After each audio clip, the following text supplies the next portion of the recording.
Hare Krishna. Hare Krishna and welcome everyone to our weekly Bhagavad Gita session. So this Sunday and coming Sunday, next Sunday, we will be discussing about Lord Chaitanya Mahaprabhu as his appearance day is coming on coming Friday, 14th of March. Will be celebrated as appearance day of Lord Chaitanya Mahaprabhu, Shri Krishna Chaitanya Mahaprabhu, and it is celebrated in ISKCON everywhere else in with the same awe and reverence, same festivities as we follow for Krishna Janmashtami. So this is Mahavadanyaya, Namo Mahavadanyaya, Krishna Prema Pradayate. The one who is giving Krishna Prem free of cost, without checking, without seeing anybody's eligibility, qualification, freely distributing Krishna Prem, which is the most rare thing in this entire universe, in the three lokas. But Mahaprabhu is distributing it freely to everyone. Whoever wants it, take it, take it. Don't, even if you're not qualified, take it. And that Mahaprabhu's appearance is celebrated on, will be celebrated on 14th of March. We'll be holding a big festival in Juhu as well as in Bhiwandi, and most of us will be traveling to Bhiwandi. So request all of you, all of those who are staying nearby, please keep yourself free on this. This is a public holiday, and Mahaprabhu appeared at the time of moonrise. So its Abhishek will be done at 5 p.m. in Bhiwandi, and will be celebrated by drama and followed by a feast, a big feast. So, a lot of festivities coming up on occasion of Lord Chaitanya Mahaprabhu's appearance. There will be Gaur Katha that will be held everywhere. All ISKCON temple, Juhu temple will have Gaur Katha, and so all of you can have participate in all the festivities organized by various temples. Um, Especially ISKCON Bhiwandi temple, ISKCON Juhu temple, uh, and take benefit of the same. So today we'll discuss about Mahaprabhu, Chaitanya Mahaprabhu, who is Chaitanya Mahaprabhu, and where he appeared, what he did, and what is it that he has left behind. What instructions that he has given. Wha- So Lord Krishna, when he appeared, he spoke Bhagavad Gita, which we have, and which we study every weekend. We try to study every day. We are supposed to read, and beautiful verses. And similarly, but when he appeared as when the same Krishna appeared as Chaitanya Mahaprabhu, he didn't spoke elaborately. 700 verses. He just gave 8 instructions, and those instructions are famous as Shikshashtakam. Shiksha means teachings, and Ashtakam means 8. In the 8 verses, Mahaprabhu packed the teachings of the entire Shastra and the purport of the same in those 8 verses. So, by studying those 8 verses, if we study it properly, we will get Krishna Prem, which is the ultimate benediction that can be offered by studying all the Vedic literature available in the universe. Ultimately, Vedescha Sarver Aham Eva Vedya. By study of all the Vedas, I am to be known.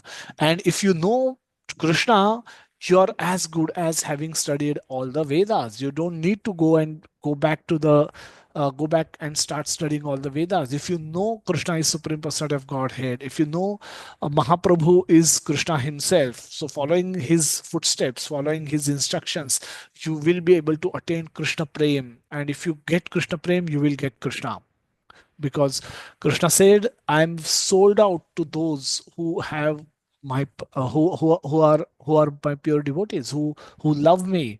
I get sold out to those people, and that's why I am very choosy in picking up people to whom I can give Krishna Prem."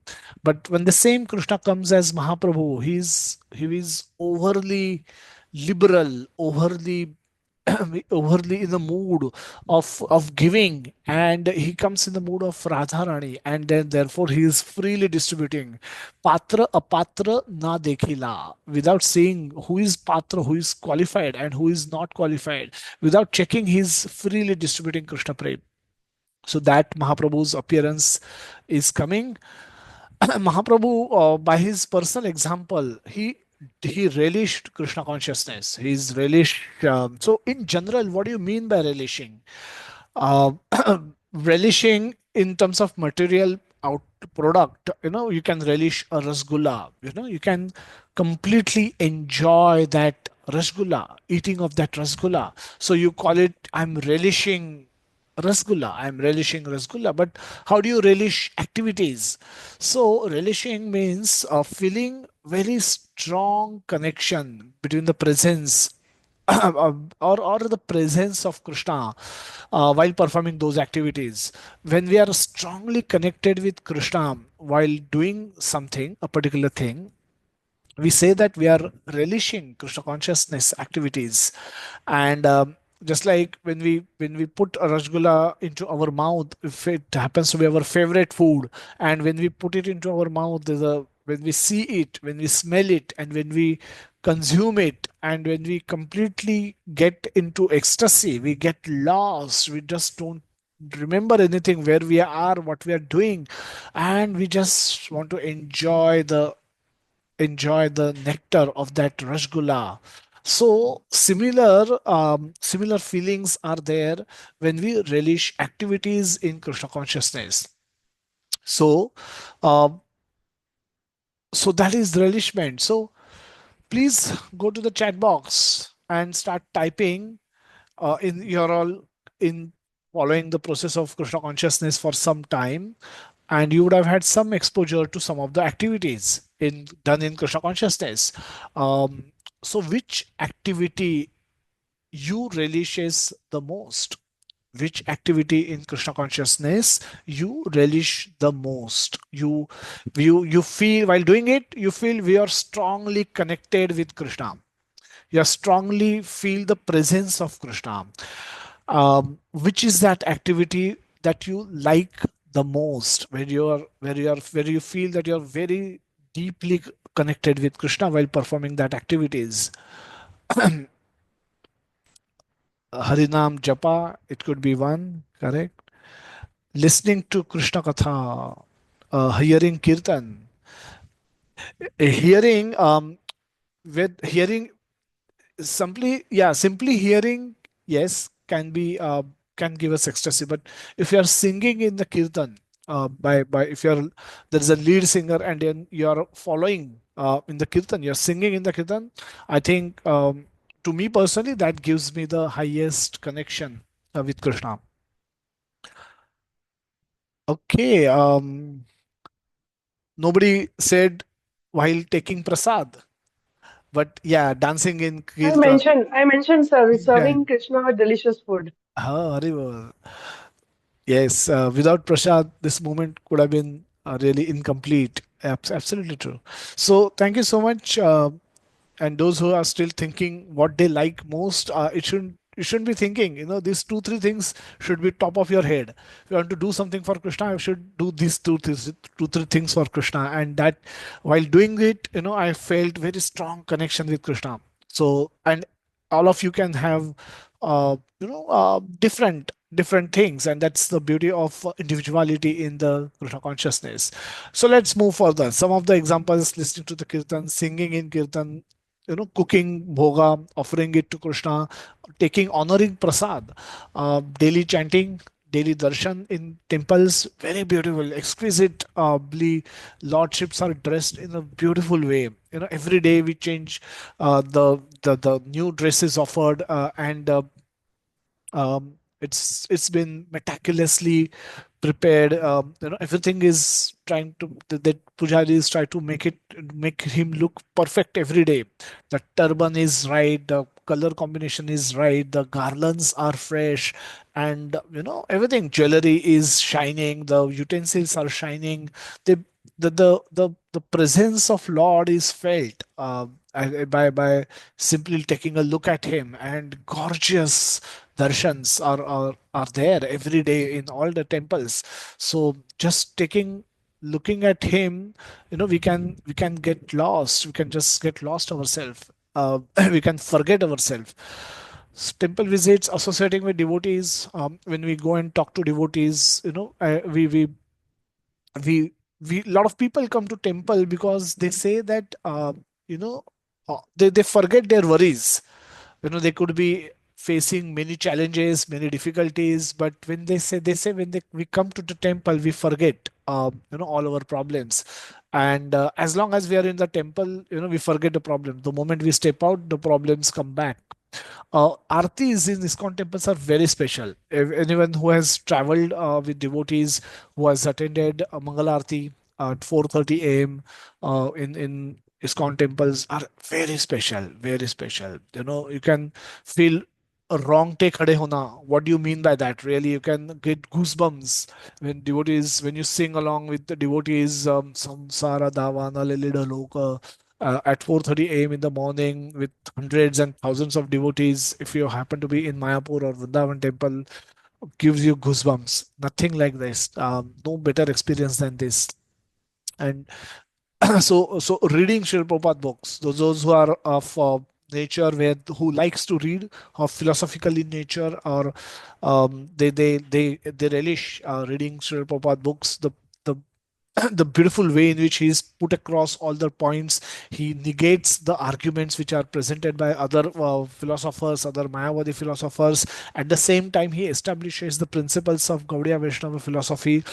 He's done it in expert way, but if you really relish it, you can if you like that kind of literary work, then you can relish reading Prabhupada books also. Yatra, we recently concluded Jaipur Yatra. All of you probably would have got sight of some of the beautiful locations that devotees visited during Jaipur Yatra. And these yatras are our gateway to the spiritual dham. We can't go to spiritual dham, but when we are on yatras, especially short yatras like this, we forget where we belong to, and all the problems at home we just forget, and we are just absorbed 24 by 7 in remembering Krishna, doing activities for the pleasure of Krishna. Wake up at 3:30 in the morning, um, get to get ourselves dressed, visit the temple in the morning for a Mangalarti, then Darshanarti, then come back, take breakfast, go to a place, go visit this temple, visit that temple, in between sing kirtan, complete rounds, talk to devotees, have lunch prasad, come back, take little rest, again go back in the evening, back to the temple, back to the meeting devotees, back to Katha, and during all these times continuously singing and dancing on the kirtans. And then by the time evening comes, 8 o'clock, you want to sleep. In Mumbai, in cities, nobody sleeps at 8 p.m. But in Dham, everyone sleeps at 8 p.m. Again, you're up at 3:30 or 4 o'clock in the morning. And so it's an activity where you are not able to forget Krishna. You are continuously remembering Krishna. That's beautiful way in which yatras are conducted, and all of you should participate in yatras whenever those are announced next, and take time out, remove time. We never have time, we will never have time for yatras, but you should remove time and attend yatras and meeting, discussing, sharing our heart with devotees. That can be relishing experience. So, let's talk about, discuss a little bit about Lord Chaitanya Mahaprabhu. Why did Krishna had to appear as Chaitanya Mahaprabhu, who is acting like a devotee of Lord Krishna? Chaitanya Mahaprabhu never presented himself as Krishna himself, but he said, I am the devotee of Lord Krishna. I am devotee of Lord Krishna. And he showed by personal example how to become devotee, how to practice bhakti, how to practice devotional service in the material world. So, uh, so Krishna, we'll talk about the reasons, why Krishna had to appear. So in Bhagavad Gita 7.28, Krishna says that those who are completely, whose sinful actions are completely eradicated and they are freed from the dualities of religion, they can engage themselves in the service with determination. So Krishna is giving some kind of a pre-qualification for those who wish to become pure devotees. Say, and those these two conditions are very difficult to meet. The one whose sinful reactions are completely eradicated, who can be that person? How we will ensure that something like this is happening with us? Very difficult to achieve. As long as we live in the material world, we will always have some baggage of sinful reactions pending to be accrued, pending to be delivered to us. So this is very difficult. Again, free from dualities of delusion. We are in delusion. We are in Maya. One who is completely free from Maya is very, such a soul is very difficult to be found. So so these two conditions are difficult to comply with. And subsequently, in the 18.66, Krishna says, Sarva Dharman Parityajya, that complete surrender. And he said, then I will protect you from your sinful actions also. So do not fear. Now, both these conditions are full purification and full surrender to Lord, subject to which Krishna will help. Krishna wants to help, but it demands complete surrender and complete purification, which is difficult to comply with. So so when Krishna delivers Bhagavad Gita 5,000 years ago, and he see not too many people are able to come back to him, not too many people are able to become pure devotees. So he's wondering what's happening. I gave everything. I spoken Bhagavad Gita. Bhagavad Gita is a spotless scripture, and then there is Bhagavatam. Both both the scriptures are available to the people of this earth. Bhagavad Gita tells you how to become devotee. Bhagavatam tells you case studies that how other people became devotees and they went back to Krishna. And using this information, why many people are not able to become devotees? What is stopping them from becoming devotees? What is the difficulty? And then Krishna is thinking, Krishna is seeing, observing the world, and he's thinking like this, that everywhere people worship me by following regulatory principles and shastric injunctions, but one cannot gain loving sentiment possessed by the residents of Rajabhumi, that is Vrindavan residents के पास जो loving sentiment है भगवान के प्रति, वो सिर्फ पूजा अर्चा करने वालों के पास नहीं आता है. So that is his difficulty. He is missing that loving reciprocation with devotees. So Krishna is thinking further. Knowing my opulence, whole world worship me with awe and reverence, but it does not attract me. Krishna is thinking, therefore, I shall personally inaugurate Nam Sankirtan by accepting role of a devotee. I shall make the whole world dance in ecstasy. I should teach the world how to become a devotee and how to serve Krishna lovingly, how to love Krishna, so that Krishna can love you back. If you keep offering diya and dhoop and fire and agarbatti to Krishna and ask him for one, two, three, four, five things, ये देना, ये भी देना, उसके साथ ये भी देना. He says, this is because people worship me because I'm powerful. I'm great. They accept my greatness and then they come and worship me, which is not bad per se, but he's not very satisfactory to my heart. My heart is longing for loving exchanges. That can happen only with the residents of Rajabhumi. And all these people who are not from that Rajabhumi, how will I give them that same mood? How will I give them that same loving sentiments? Whom my desire is to exchange, have loving exchanges with each and every soul in this universe. But how will my dream get fulfilled? How will my desire get fulfilled? So that can happen only if I teach them by personal example. I teach them how to become a devotee of Krishna and how to serve him in a loving way and by personally practicing it. Therefore, Krishna appears as Lord Chaitanya Mahaprabhu, and he personally demonstrate how to practice devotional service, how to become devotee of Lord Krishna. And he showed it by his personal example. Krishna, this is external reason that how to attract more and more devotees towards Krishna, how to make Krishna, how to uh, how to attract more and more devotees towards Krishna, and how to help more and more souls come back to Krishna. Now that is external reason. There are a couple of internal reasons also mentioned in the autobiography of Lord Chaitanya Mahaprabhu, which is published by Srila Prabhupada, translated and published by Srila Prabhupada as Chaitanya Charitamrita. Chaitanya Charitamrita. So, the internal reasons for appearance of Lord Chaitanya Mahaprabhu is, he is Mahaprabhu is astonished. Lord Krishna is astonished by seeing Radharani's love for him, which is selfless and relentless. Selfless is, she, without caring for herself, she wants to love, give, offer everything to the service of Krishna. And relentless is never takes a break. There is no holiday. Continuously, on every now and then, all the time, she wants to continuously remain in engaged in service of Lord Krishna. Now that is astonishing, to for from Krishna's point of view. Krishna see this and he feels wonderful. How can somebody be so much devoted to me?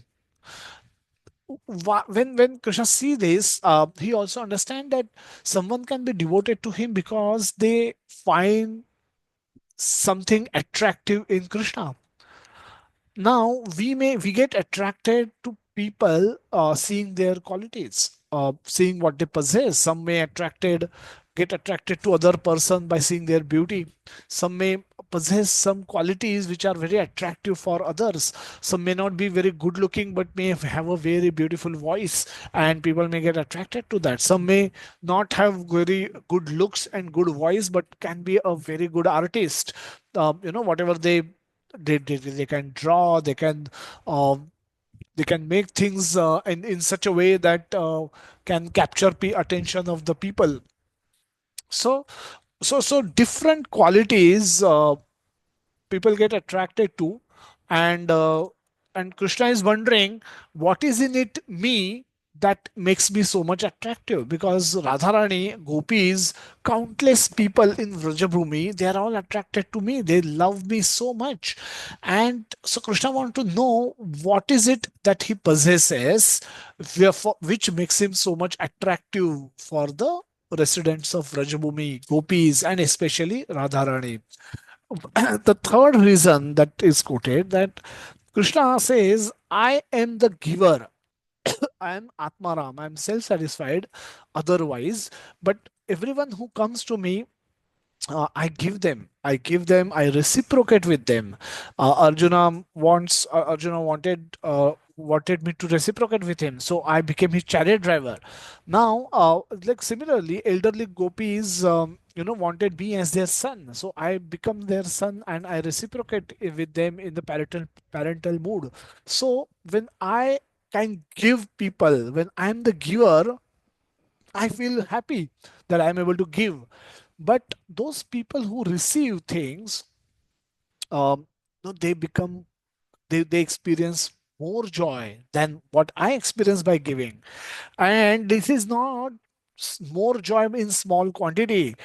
They get, by giving me happiness, by giving me happiness, they become million time great, they can experience million time greater happiness than my happiness. So my happiness seems to be very small, and Krishna is saying I'm not liking it. I also want to enjoy bliss, I also want to enjoy more happiness. When I see those who are serving me are becoming million time more happy than me, then I'm astonished. How is this possible? So Krishna want to find out what is it that makes them so much happy. So these three things are seen in his devotees. Therefore, he want to appear now in this world in the form of a devotee. So Krishna appears as devotee of Lord Krishna, and he has a heart of Radharani. So Lord Chaitanya appeared on the Falgun Purnima, 1486, so by Christian year.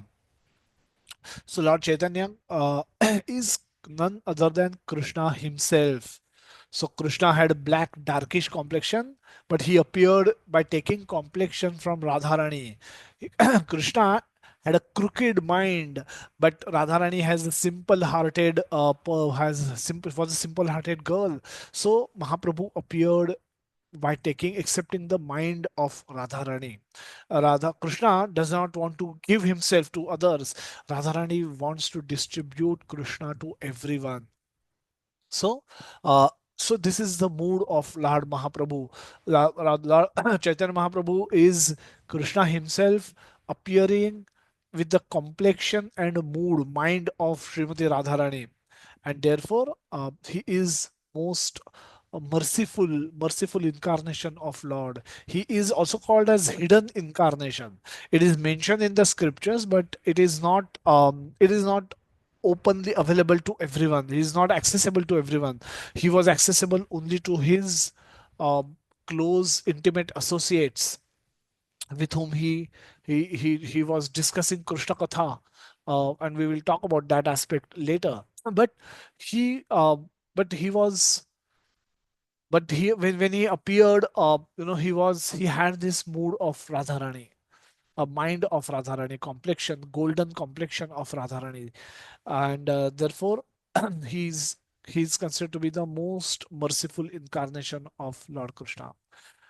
He was named as Vishwambhar. He was also named as Nimai. Nimai because he was born under Neem tree in Sridham, Mayapur, West Bengal. Is a Nadia district in West Bengal. Uh, there is a small village called Mayapur, and in that village there's a beautiful the, there is to be a beautiful home of parents of Lord Chaitanya Mahaprabhu, Jagannath Mishra and Sachi Mata, and Lord Chaitanya Mahaprabhu was born under a neem tree.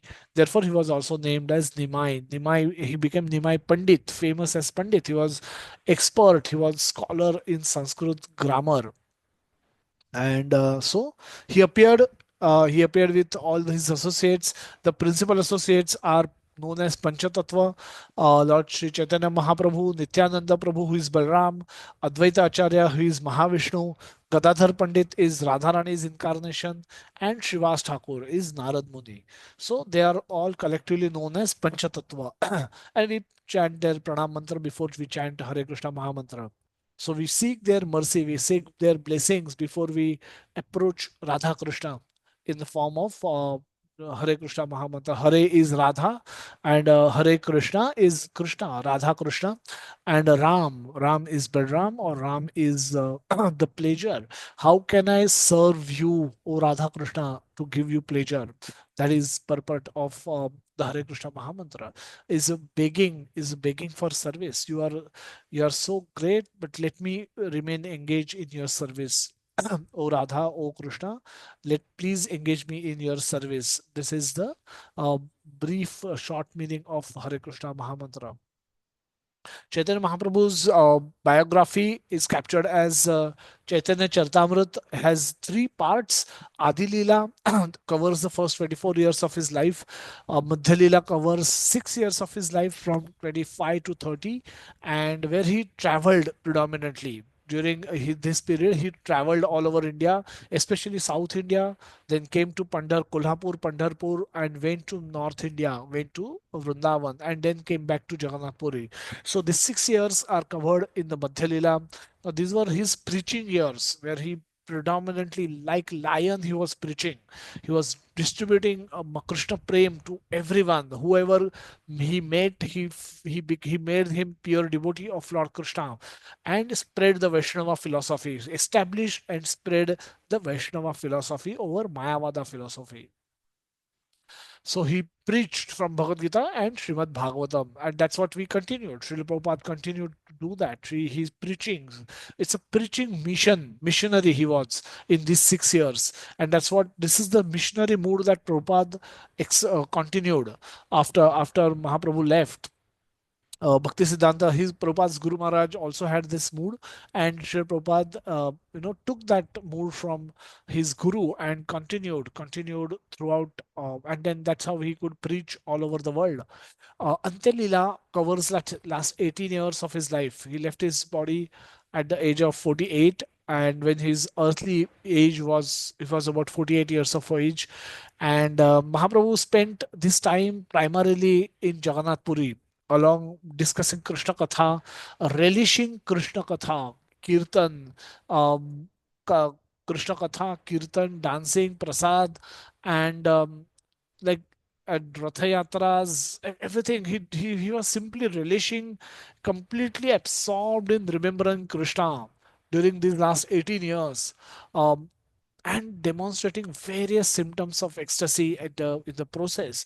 So he was relishing Krishna consciousness activities for 18 years. So, personal example, when we say that uh, Krishna consciousness activities also should be and need to be relished so that we can perform them over years with commitment.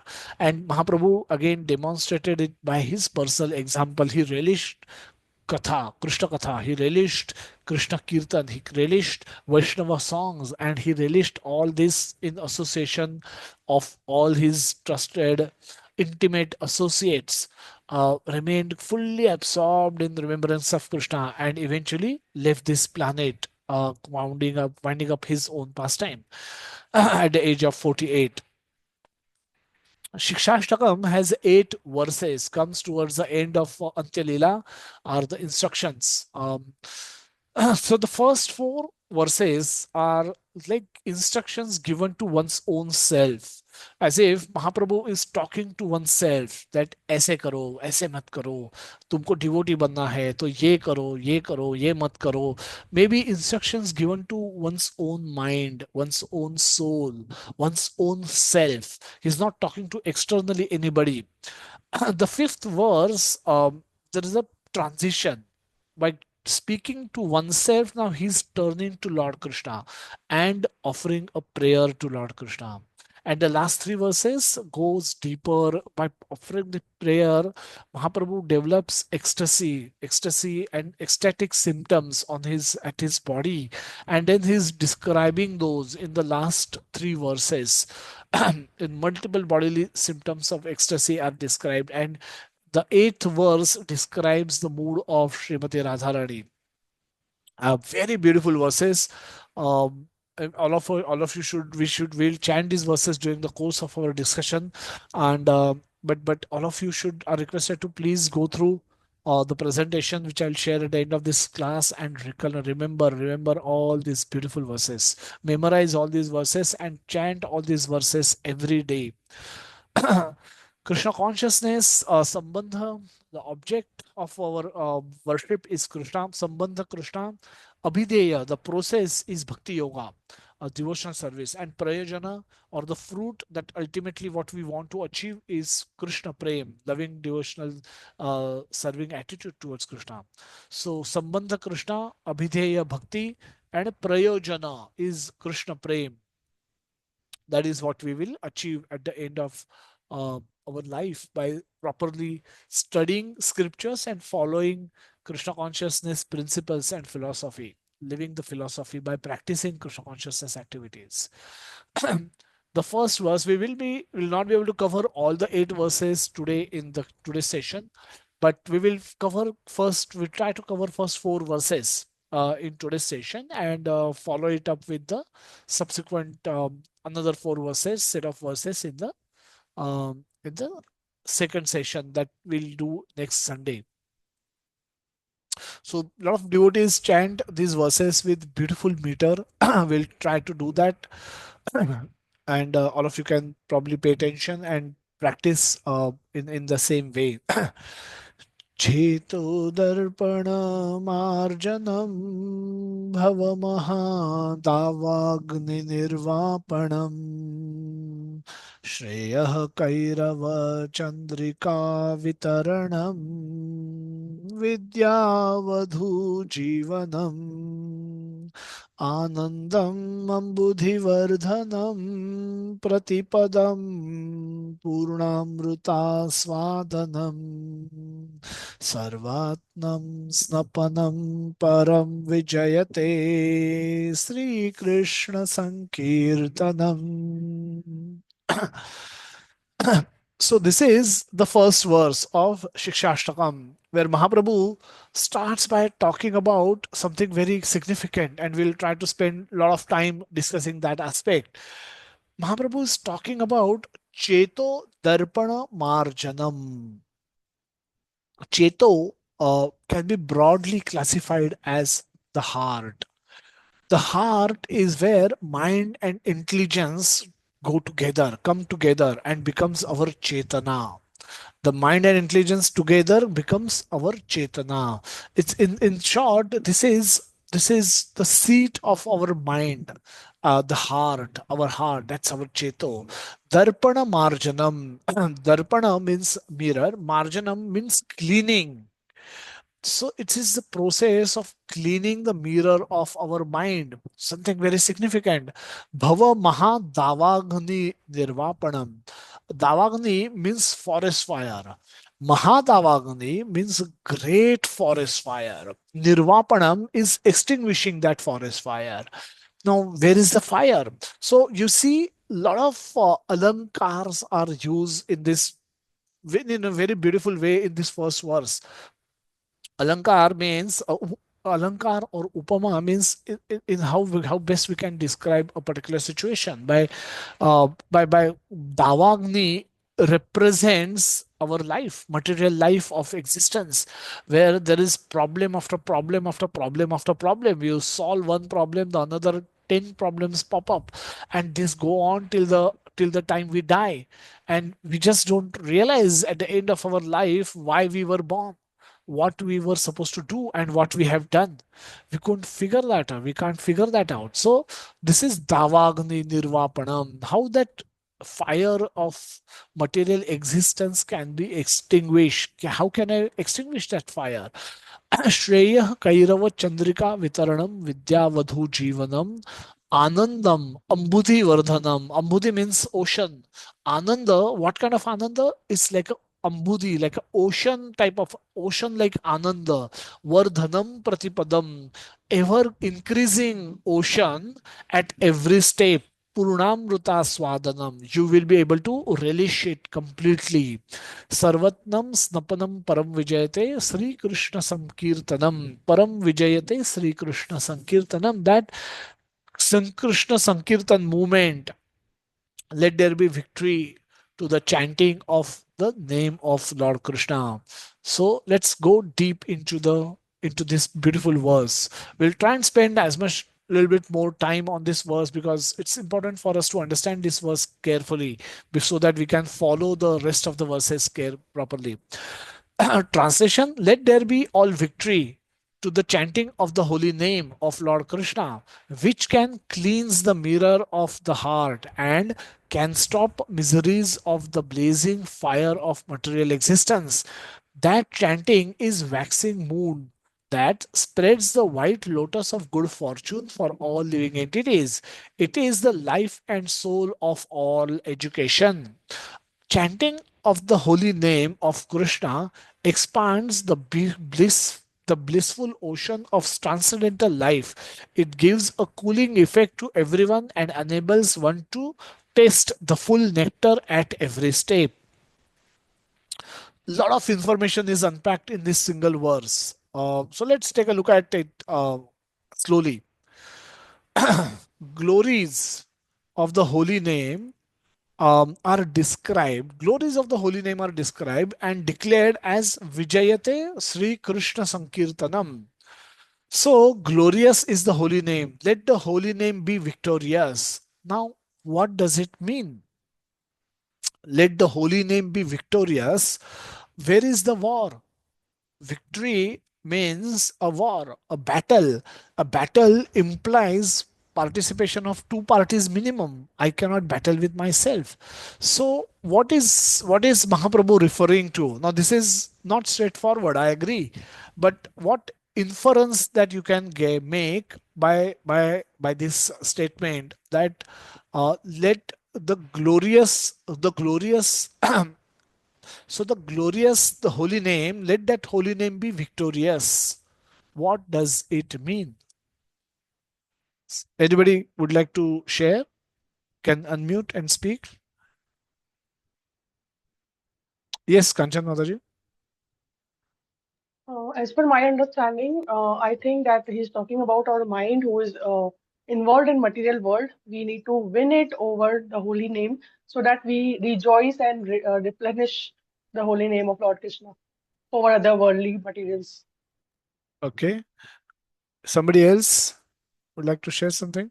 Some thoughts? What do you mean by let the holy name be victorious? कौन सी लड़ाई की बात हो रही है? Yes Ashwini माता जी. Hare Krishna Prabhuji Dandavat Pranam. हरे कृष्णा.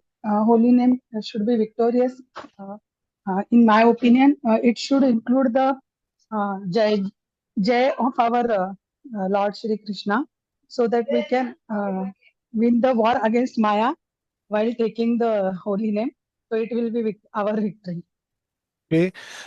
उमेश प्रभु जी. हरे कृष्ण प्रभु जी हरे दंडवत कृष्णा. प्रणाम। इसका मतलब है कलयुग में हरि नाम ही धर्म है। हरिनाम ही धर्म है. But war, which are the two parties of war? Where is the Hare war Krishna taking Prabhuji. place? Yes, Mataji. Hare Krishna. The war is in within us and ये लड़ाई है माया और स्पिरिचुअलिटी के बीच में.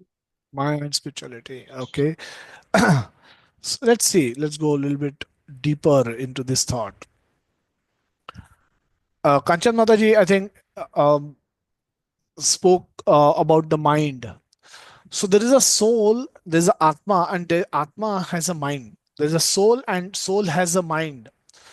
So the battle is between the desires that a soul should have and the desires that are available in the mind. Maya Devi, we are so insignificant that Maya Devi doesn't come personally to fight a war with us. There's no war with Maya. Maya Devi act practically through our mind. And so this is the battle between our own mind. We are fighting a war with our mind. We are a spirit soul and we have a mind. We are not mind. So this is a battle between the soul and the mind. So it has to be, and this is happening in the region of our heart, where both of them are there, both of them are present. So, holy name, should conquer our own heart. And when we remember the glory of the holy name, and that inspire us to surrender to Krishna. Holy name should should conquer our own heart, and by remembering the glory of the holy name, that should inspire us to surrender to Krishna. So when Krishna conquers the heart, our heart, it is not by force, but it is by voluntary submission. So what is question is then what is stopping us from surrendering to Krishna in a voluntary way? So that is the battle that we have to win with our mind. So when it is said that Param Vijayate Sri Krishna Sankirtanam, let the holy name be victorious, means we appreciate the glories of holy name and we voluntarily surrender to the holy name. Krishna says, example is, Krishna tells Arjuna, Sarva Dharman Parityajya Mam Ekam Sharanam Vraja. That surrender unto me, O Arjuna. And then Arjuna says, yes, I will surrender, Krishna. Karishye vachanam tava. Nashto moha smrutir labdva. Tvat prasadan maya achyuta. Stitosmi gata sandeha karishye vachanam tava. In 73 verse of 18th chapter, Krishna Arjuna says that yes, I'm completely surrendering to you. I will do whatever your will is. My will is subordinate to your will. Whatever you will tell, I will do that. Now, this is surrender. This is complete surrender. So, And then because of this, Bhagavad Gita ends with 18.78, where Krishna says that, where Sanjay is describing yatro partho dhanurdhara, means surrender is not end of battle, it's the beginning of battle. Arjuna became ready to fight the battle by surrendering his will to Krishna, doing it as a service to Krishna. But it is, surrender does not mean inactivity. It's a beginning of an activity, beginning of action, beginning start of the war. So this surrender is not a surrender of that of a frustrated general in a war. Who is no who doesn't who no more has men, machine, and money to fight a war, and by no option he, instead of losing further lives, he chooses to surrender to the enemy, and is captured by the enemy. So this is not a surrender to Krishna, is not that kind of a surrender. It is a voluntary surrender of our will, our desires. We subordinate our will and our desires for the service of Krishna. We accept service of Krishna to be the highest will and highest desire. So this is voluntary offering of our will and one's heart out of love to Krishna. Let's see how it will come about. When it is said, Vijayate Sri Krishna Sankirtanam, let the holy name be glorious. That means voluntary submit to the holy name. Oh, the holy name is such a glorious manifestation of Krishna. So let me offer my heart to the holy name. So, in that way, when we meditate on the glory of the holy name, we are praying to the holy name to become victorious in the territory of our heart.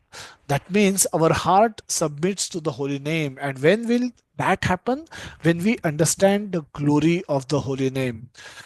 The result of understanding his glories is that our reluctance to surrender changes to willingness to surrender. Initially, we are holding ourselves back. We don't want to surrender. We don't want to surrender, and therefore our reluctance keep us bound in the material world. We keep performing activities in the material world because of that reluctance to surrender. This understanding glories of the holy name will change that reluctance to the willingness to surrender. So, Vijayate Sri Krishna Sankirtanam. So, let's take a look at the glories of the holy name and which can inspire us to surrender. So, first, take a look at Cheto Darpana Marjanam. Cheto Darpana Marjanam. Cheto. Let's spend a lot of time, some time on that aspect of our mind. Cleaning the mirror of mind with Krishna's name. Now, this is the process given by Chaitanya Mahaprabhu, that using Harinam, name of Krishna, you can clean the mirror of our mind. A lot of us don't even believe that our we have a mind, and those who know we have a mind, they don't believe that it is unclean. So where is the question of cleaning? So let's understand what this mind is all about. Let's understand this our mind in little bit more carefully. Sometimes we use our mind like a window to perceive the outside world as it is. Becoming, it's like becoming present in present. How does that happen? We are all spirit soul. All of us, our real identity is that we are spirit soul, and we are trapped inside a particular body. Now this body gives is a gross covering over the spirit soul. So soul is here, and the body is a covering over the soul. And because soul is completely covered by the um, material material covering, he is unable to interact with the world. So soul needs needs software of mind to interact with the world. The soul requires this software of mind to interact with the world outside. So, for example, our eyes are seeing things. Our eyes can register things, but if your mind is somewhere else, the input comes to the eyes, but it does not get registered, does not reach to the soul, because mind is busy something else. For example, you are in a class, you visit, you are a student, you go to a college, or you go to office, you are a working professional, you sit in a class or sit in a meeting, and suddenly you remember whether did you turn off the lights and gas in your home while living. If you remember that, ओ कि मैंने gas बंद किया था क्या निकलते समय, या lights बंद किए थे क्या, and if you become suddenly, you suddenly may panic कि किया था नहीं किया था, किया था नहीं किया था, याद नहीं आ रहा है एग्जैक्टली क्या हुआ था, मैं कब गया था. Now you may be sitting in a classroom, or you may be sitting in an office meeting, but your mind has gone back to your home. Mind has gone back to your home, and mind is now thinking कि क्या क्या किया था मैंने निकलते वक्त. While leaving home, what all I did I went to the kitchen to switch off the gas, मैंने main बंद किया था कि मैंने switch off किया था कि क्या किया था. And then now the eyes are are in the classroom, the physical eyes are in the classroom, the ears are in the classroom, and they are receiving inputs. Somebody, the teacher must be speaking, your boss must be giving some instruction in the meeting. Now eyes can see that, ears can hear that, the sound is reaching the ear, the sight is, eyes can perceive the sight, but soul does not register any of that, because the mind, the software is busy, has already gone home and trying to remember what all you did at home before leaving. What we see here is, uh, if our mind, software of our mind is not available, the point I'm trying to prove is that if the software of our mind is missing, the intermediate software of our mind is missing, the soul cannot perceive the outside world. Even if it is, inputs are coming to the senses, the eyes, the sight is reaching the eyes, eyes are working eyes, it's perfectly, we are not blinding, we are not blind. Ears are functional ears, the ears has capacity to hear, but the sound is not reaching to the soul, soul is not able to understand anything. And suddenly some people may ask, may shake us up, and then we may say क्या हुआ था, क्या हुआ, क्या बोला आपने.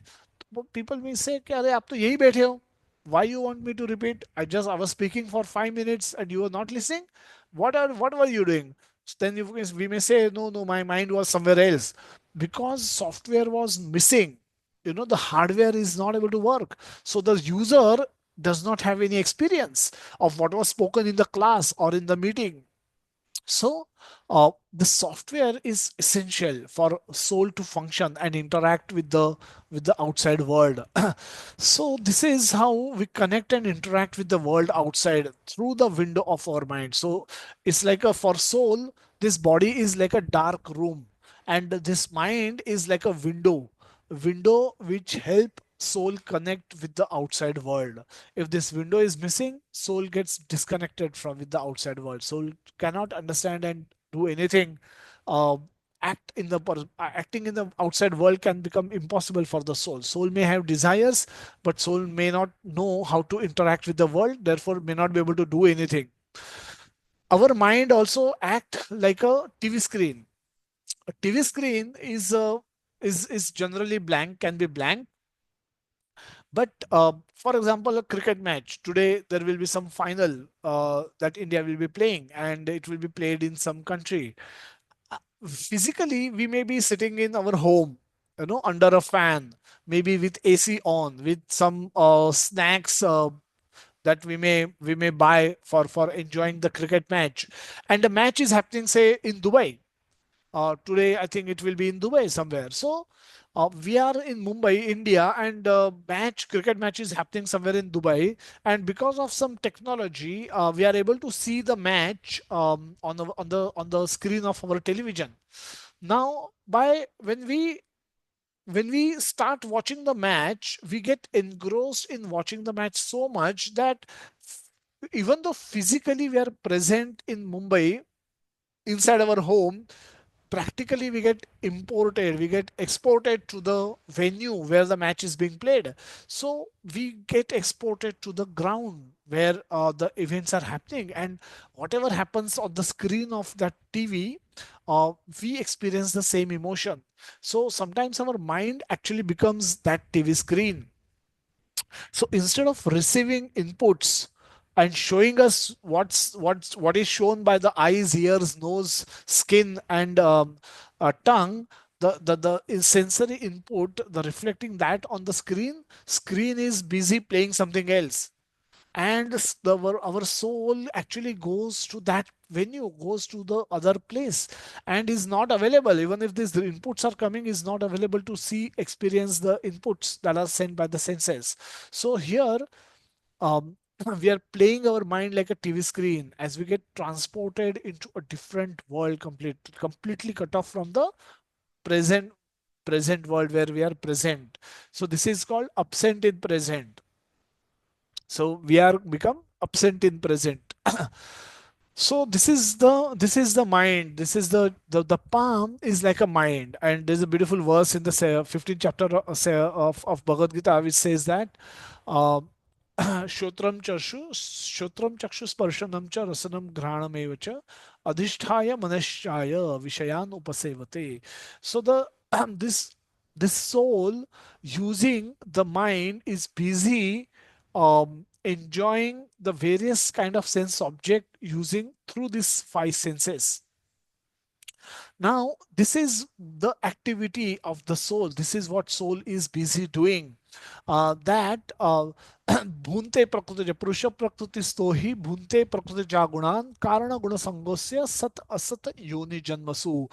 Another beautiful verse in the 13th chapter of Bhagavad Gita, 20 fifth chapter of Bhagavad Gita, 23rd verse, where Krishna says that Sat Asata Yoni Janmasu, higher and lower species of life, one takes birth, the soul takes birth. Why? Because Bhunte Prakriti Jagunan, they have a desire to enjoy the material sense, material objects, and because of which it keep performing activities which are under the influence of Sattva Raja Tamo Guna, and they get a fruit, and because of that fruit, to enjoy or suffer for the fruit, one keep taking repeated birth in the lower and higher species of life. So how can we come out of this vicious circle? Our mind is producing those desire, and Krishna consciousness is something, those desires are not available in the mind. So what do we do with this? So by engaging in offenseless chanting of Hare Krishna Mahamantra. So we are trying to see how chanting of Hare Krishna Mahamantra can help us overcome our obstacle presented by our mind. So we are trying to see how Krishna can help us through chanting of Hare Krishna Mahamantra to clean our mind. So, Prabhupada writes that by engaging in offenseless chanting of Hare Krishna Mahamantra, one starts the process of cleaning of mind. It may take short or long time for us to progress depending on how much sincerely we take to the chanting under guidance of devotee. Immediate positive effects of chanting are better mind control, better sense control, increased tolerance, increased humility, increased truthfulness, better focus on activity, and better ability to discriminate right and wrong, reduce unwanted desires, and many more wonderful benefits. So, if we sincerely chant Hare Krishna Mahamantra, these benefits are assured, but they are not, this is not what we want, but this will come by default, this will come easily by sincerely attempting to chant Hare Krishna Mahamantra. You will get all of these qualities, all of these benefits. Now these are great benefits. If one may think, mind control is not ordinary benefit. People struggle to control their mind. A lot of problems in the world will not be there if people are able to better control their mind. It could be for sexual desires, it could be for wealth accumulation, it could be for for food. People want for food, or for unwanted food. People, the meat eating. There could be so many problems of the world will get resolved if people are able to better control their mind and senses. Now, these two things are considered impossible in the today's world practically. But by simply chanting of Hare Krishna mantra, we will be able to do both these things. Increase tolerance. We need tolerance. There's a building construction happening in front of my home, on that there are continuous sound, noise coming. I have to tolerate. I can't stop construction. I can't do anything. I cannot stop hearing voice also. So I have to tolerate. We have to tolerate. We are often put into helpless situations where we just can't do anything, and therefore we need tolerance. We need to tolerate, and if we have tolerance, we will be able to tolerate. Tolerance is also a muscle, a subtle muscle. We need to have it, we need to increase it, and by chanting we can increase tolerance. Humility, we have to feel humble. There will be a beautiful verse, third verse, where Mahaprabhu speaks exclusively about humility, and uh, and we'll discuss humility there at that time. Truthfulness, focus on activities, better ability to discriminate between right and wrong. In the world today, everything is blur. You, if you think this is right, you do it. I think this is right, therefore I will do it. Now, this is the mentality with which the world is today functioning, because people are not referring to the Shastra, people are not referring to the scriptures. So, if scriptures are absent, if scriptures are removed from the world, Bhagavad Gita is removed from the world, then whatever one thinks, that becomes his own philosophy. And that is what we see, people operating, functioning in the world with their own self manufactured philosophy. Nobody can manufacture philosophy, only Krishna can give philosophy. Dharma samsthapanarthaya sambhavami yuge yuge. Krishna comes to give you the philosophy, and that philosophy has to be accepted and practiced. There is no need for anybody else to manufacture his own, her own philosophy. So, whatever be our principles and values with which we are trying to live our life should be drawn from the scriptures. If not, those are stupidity. That's stupidity. That's a waste of lot of time and energy that one is trying to pursue those principles. It's a waste. So so that quality, all these beautiful qualities comes by the chanting of Hare Krishna Mahamantra.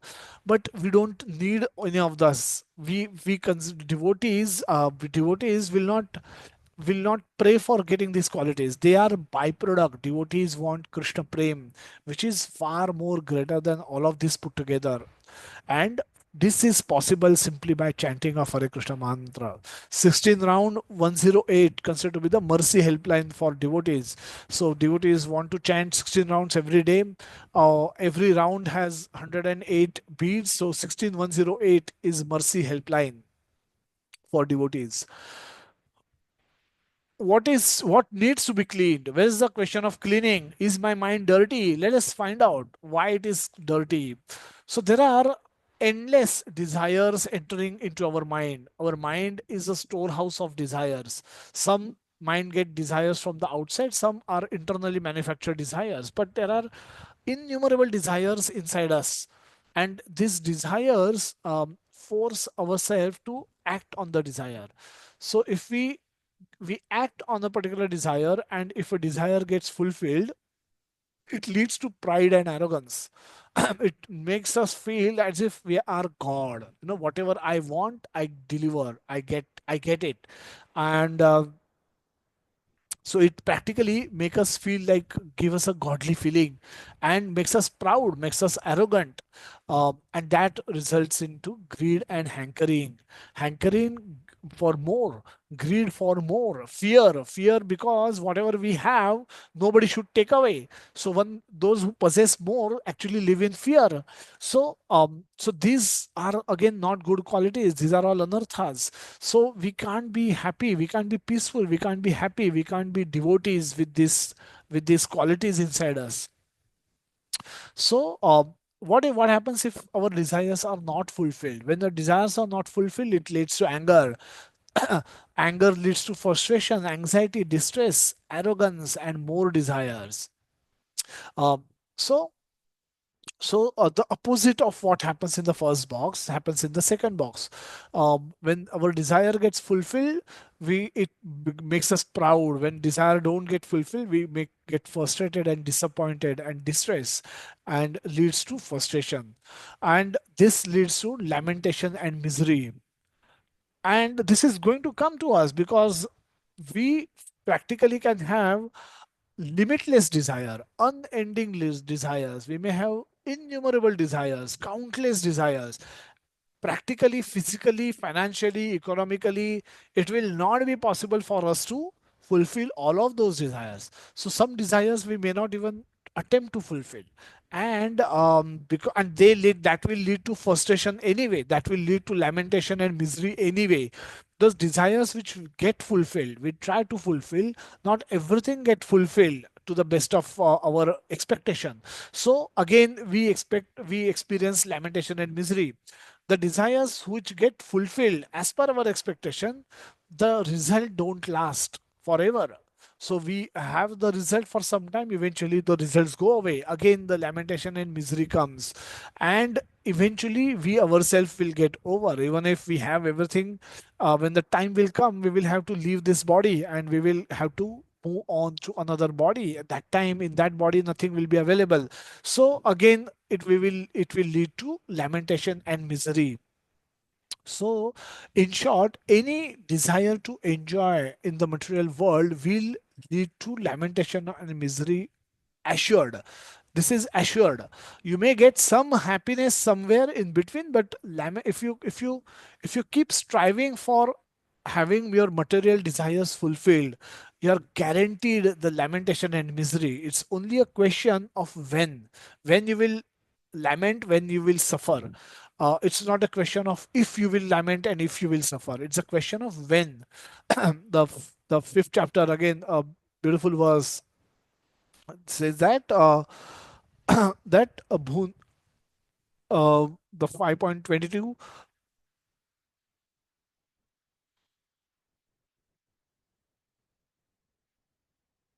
यही संस्पर्शजा भोगा दुख योनय एवते आद्य अंतवंत कौंतेय न तेषु रमते बुधा. The any desire to enjoy in the material world is impregnated with lamentation and misery. It's a question of when you will lament and when you will suffer, not if you will suffer. So na teshu ramate buddha, wise people are not indulge does not indulge in those desires of fulfilling material desires. So what do we do? What do they do? Prabhupada writes in a beautiful purport that just when we chant more and more, we feel, yes, I want to serve Krishna more and more. So, in that sense, it purifies us. Cheto darpana marjanam. So, when there are other desires, sensual desires, any kind of desires, when they become very strong, if we just keep chanting, then gradually we will find all those other desires subside and our consciousness becomes clear. So, the other desires are beaten back, just like if say enemy soldiers are attacking, and when they are attacking, if there is continuous defensive firing, then the enemy soldiers are charging forward, but there is a continuous fire going on and they are held back by that. They may still keep coming, but when the defensive fire goes on, one thereby one there will be casualties, and eventually the fall of enemy, eventually they will stop. So Prabhat giving a beautiful example of soldiers attacking from the other sides. It's like that, our desires will keep coming. Desires will not stop coming just because we have started chanting Hare Krishna Mahamantra.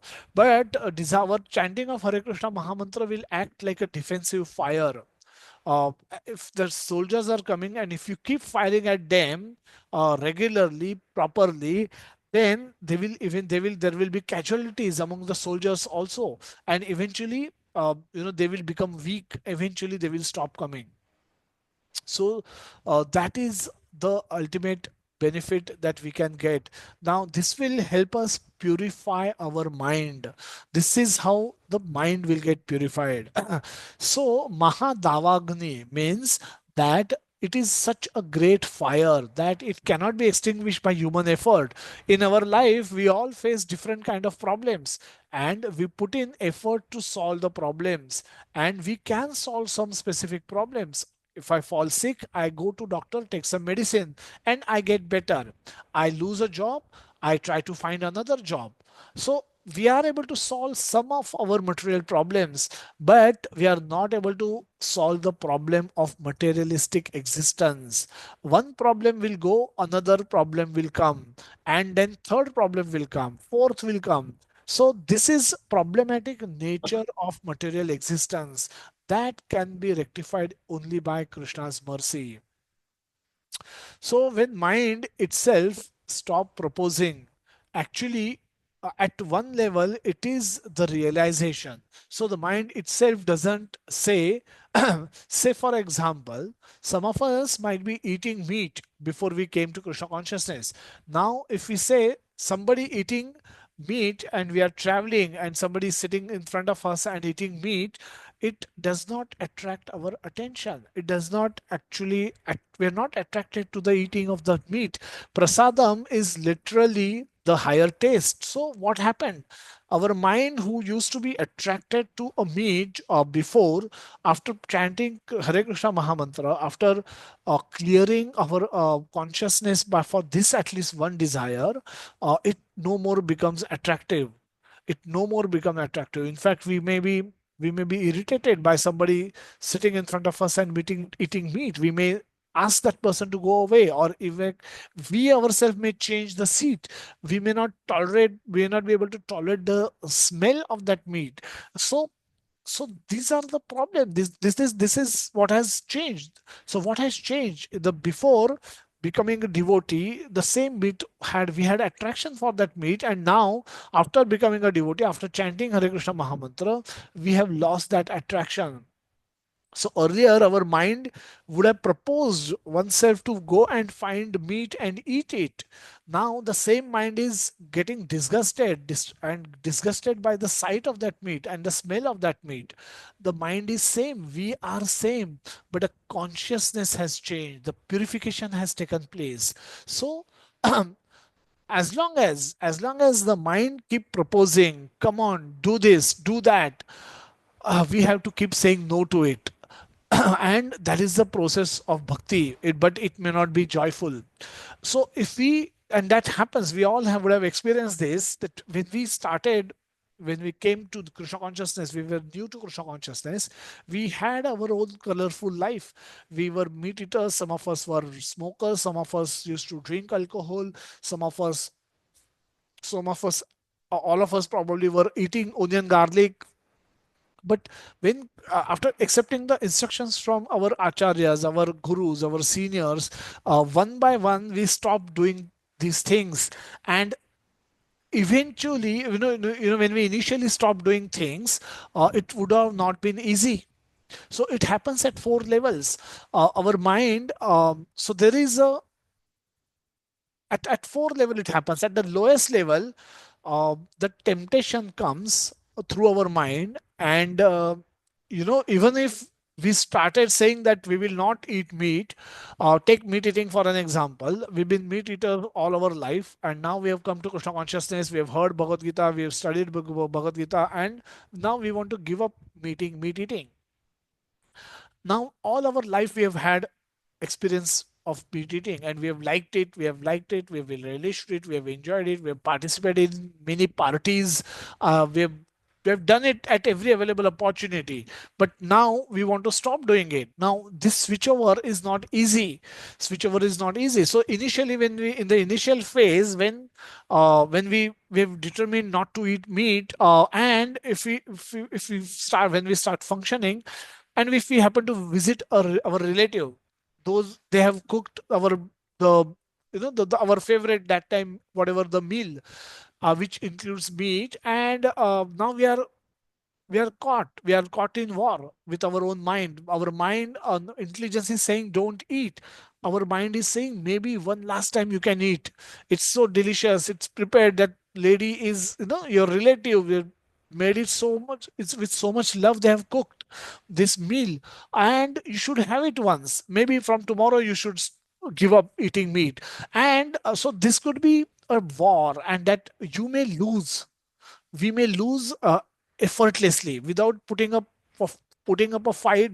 बिना लड़े ही हम हार सकते हैं, ये मन के Dzire से बिना लड़े भी we can lose, and we might end up eating. So this may happen initially. As we keep practicing chanting Hare Krishna Mahamantra more and more and more and more, and next time we visit our friend's party, um, there is a bigger war. The first was a effortless losing. Effortlessly उसने बताया करो, and I just went and sat at the table and ate, because I've been eating and I relished also. And then after that I felt bad also. Okay, I'm not supposed to eat, but I ate. And but I kept chanting, chanting more. After a few days of months of chanting, I went to another event where my friends were giving party. Now the battle is longer. The battle, my friends are also forcing me to eat, and I am now refusing to say. I'm saying no, I will not eat.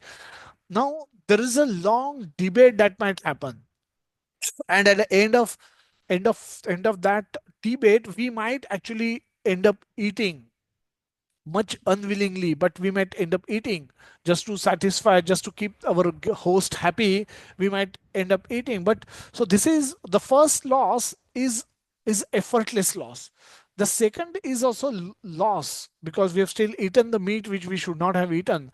But this loss has happened after putting up a big battle. After huge battle, we have surrendered when we ate. This is better than the second one, is better than the first one is effortless losing. So this is how our we win over our anarthas. That we don't It doesn't happen overnight.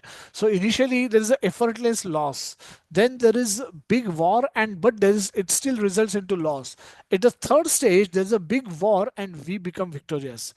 We are bluntly able to say no at the cost of they feeling bad. We say, even if you want to feel bad, we are happy with it, I'm okay with it, but I will not eat. Just for your satisfaction, definitely I will not going to eat.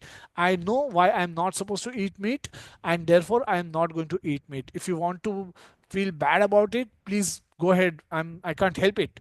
So there is a big fight with our desire, and there is a victory, and eventually there is a effortless victory. So at four stages, there is a effortless losing, uh, battling and losing, battling and winning, and effortless winning. We go through, as we progress in Krishna consciousness, each of those anartha, each of those bad activities that we were earlier doing, we overcome them by going through these four stages. Once we come to the stage of effortless winning, from then onwards, it stops bothering us. That whole the we lose complete attraction only for that thing. And this thing could be meat eating, this could be things, this thing could be alcohol, this thing could be smoke, cigarette, this thing could be even eating onion garlic, this thing could even be illicit sexual activity. That earlier we were attracted to the porn watching, or social media watching, or watching too much of television. This can be battle with any of those desires, and that's how at four stages we fight this battle and we win.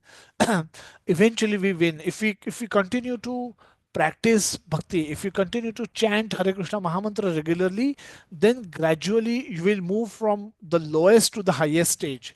And at the highest stage, winning becomes extremely easy, effortless winning.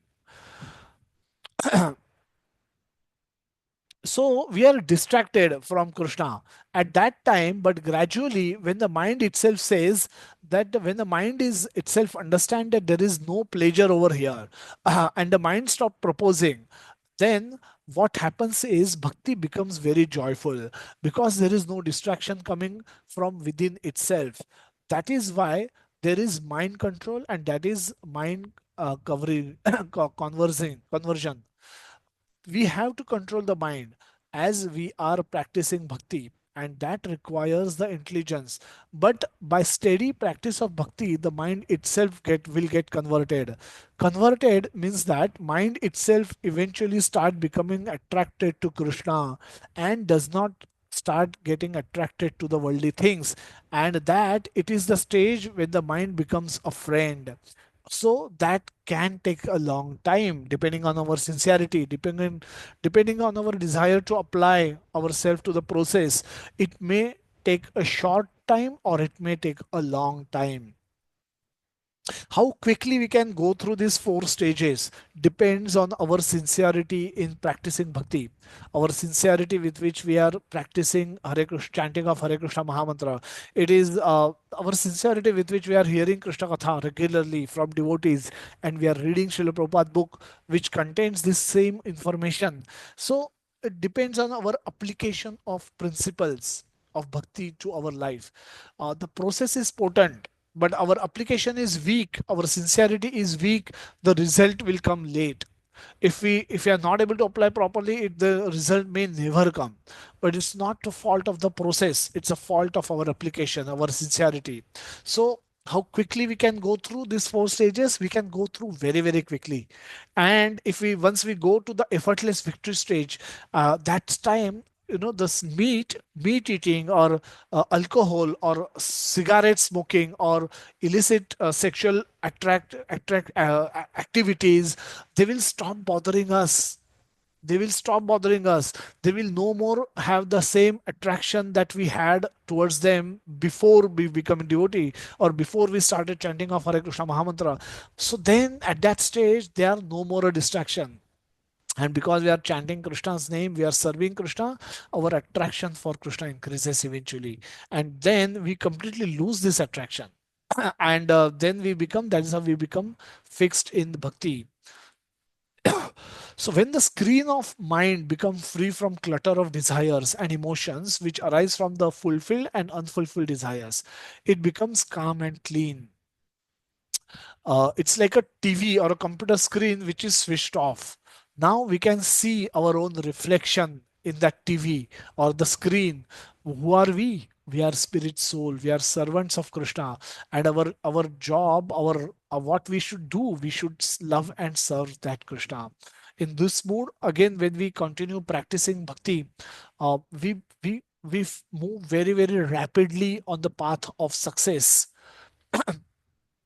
So this is what happens to us. This is what can happen to us if we apply ourselves properly to the process of bhakti yoga, of hearing and chanting and serving. Cleaning time is now. Don't postpone it to your next birth, next life. You have come in contact with Krishna consciousness now. Make the most out of it. Don't postpone it. You never know what next birth which next birth is waiting for us, where and in what conditions, whether we will have devotee association or no, we don't know. So now is the time. Now we should make the maximum advantage of our situation, and do the most, to attain Krishna. Ultimately attain Krishna prem, and then attaining Krishna will be easy. The second verse, नामनाम अकारी बहुधा निज सर्वशक्तिस् तत्रर्पिता नियमितः स्मरणेन कालः एतादृशी तव कृपा भगवन् ममापि दुर्दैवं मीदृशमिह जनिनानुरागः. Let's look at the translation. My Lord, Supreme Personality of Godhead, in your holy name. Now, this is Krishna is appeared as Mahaprabhu. So Krishna is appeared in the form of his devotee, and therefore he is offering this prayer to Lord Krishna. So, my Lord, Supreme Personality of Godhead, in your holy name, there is all good fortune for the living entity. And therefore, you have many such a name as Krishna, Govinda, by which you expand yourself. You have invested all your potencies in those names, and there are no hard and fast rules for remembering them. for chanting them. My dear Lord, although you bestow such mercy upon the fallen conditioned soul, by liberally teaching your holy names, I am so unfortunate. I commit offenses while chanting the holy name, and I therefore do not achieve the attachment for chanting. Durdaivami drishyamiha ja nani anunaro nano na anuragaha na anuragaha. Anurag means love, attachment, and na anuraga means I have no attachment. I have no love for chanting of the holy name. And why should I have? I should have. I should be loving. I should be wanting to chant your holy name because in that holy name you have invested all your potencies. So holy name is non-different than Krishna. Krishna and his name are non-different. So even if by simply chanting of Krishna we can experience Krishna completely. Now that is something astonishing, isn't it? Let's find out a little bit more. Let's understand where where does the potency of any mantra lies. We have mantras, um, and we have different. So we if we have a puja at home, when somebody comes and chant mantras nicely, we feel good. वे बोल अच्छे से मंत्रा बोला उन्होंने.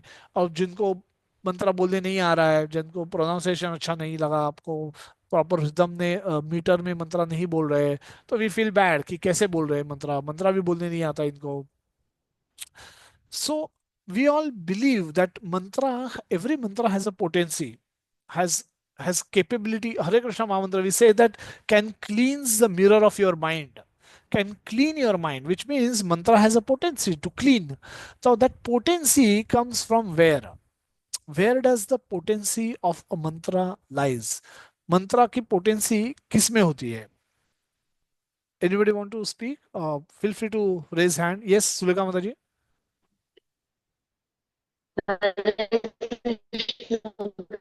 Guruji, I think it is in its sound and vibrations.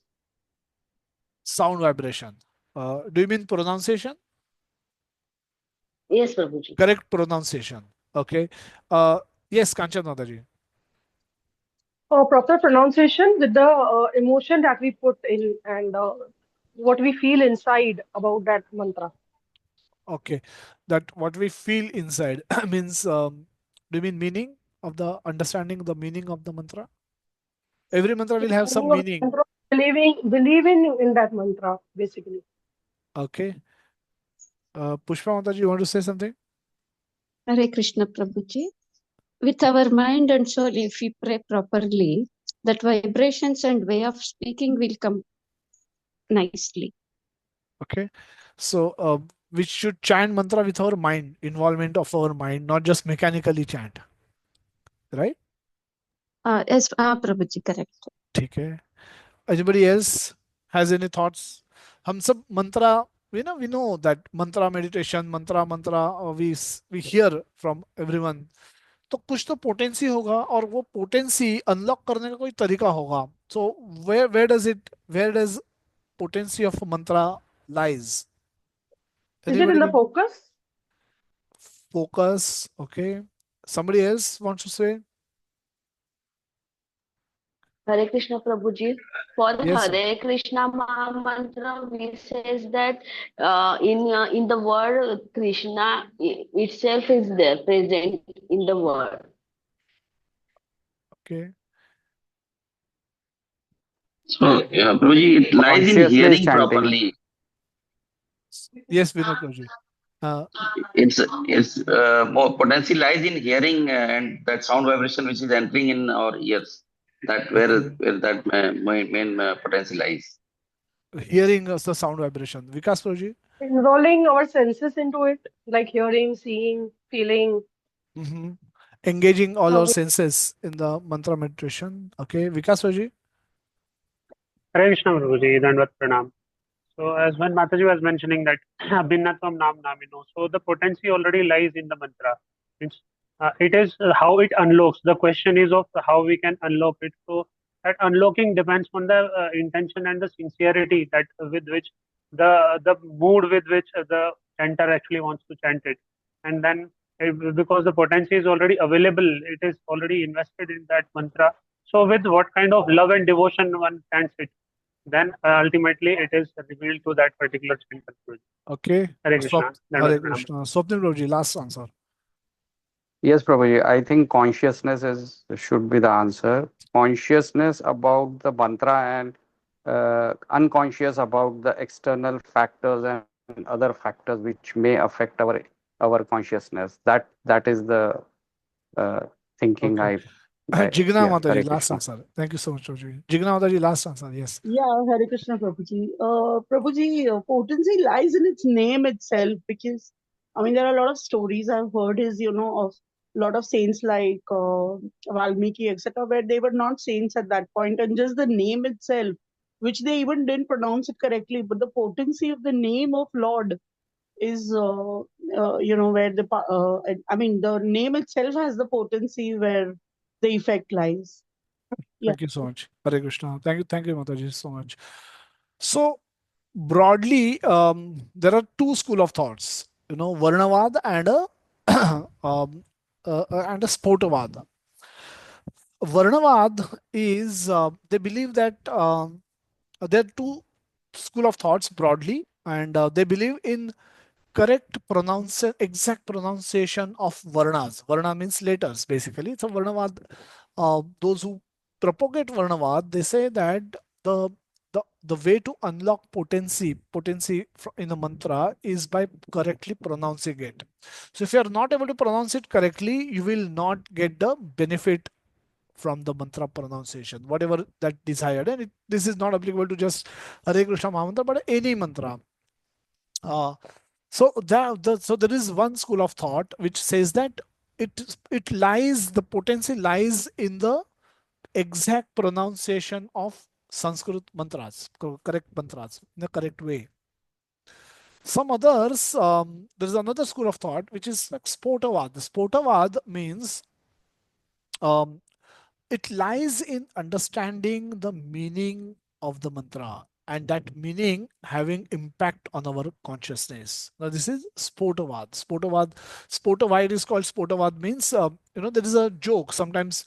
Uh, Sometimes there is a joke. Somebody speaks something, and after a while, people laugh because it requires them to understand the what was said and what was not said, and understand its meaning completely, and then when that becomes uh, understood, then the laughter comes. The laughter does not come immediately, but it when they understand the words, eventually they laugh. It leads to the laughter. So it is not instant joke. People may need to internalize it and then understand it and then laugh on it. So this is spota. Spota means blast. So spotavad implies that there is an understanding of the meaning of the mantra which leads to having impact on the consciousness. So if you have that, then only the mantra's potency can be. So so this means the second means they say that, and even if you don't understand if you are not able to pronounce mantra properly also, you will have the same effect if you are able to understand the meaning and the and meaning of it correctly. But if you pronounce it correctly but don't understand the meaning, it will not have any effect on you. So both are partially true, and both are partially true for Hare Krishna Mahamantra. Pronunciation is very important. Uh, but if we get philosophical understanding of the meaning of the mantra, if you don't have that philosophical understanding, it will not have lead to the desired result. A tape recorder can pronounce mantra very accurately. Nowadays we have mobile phones. We हम जपा कर चालू कर देते हैं because we may play japa on a Prabhupada japa भी हम play कर सकते हैं. But that does not have any effect on the consciousness of that phone because phone is not conscious. So it has to reach the consciousness also. Jiva Goswami concludes that the potency of Hare Krishna Mahamantra lies in the Krishna's omnipotence. Omnipotence means one Krishna has omnipresent, omnipotent, and omniscient.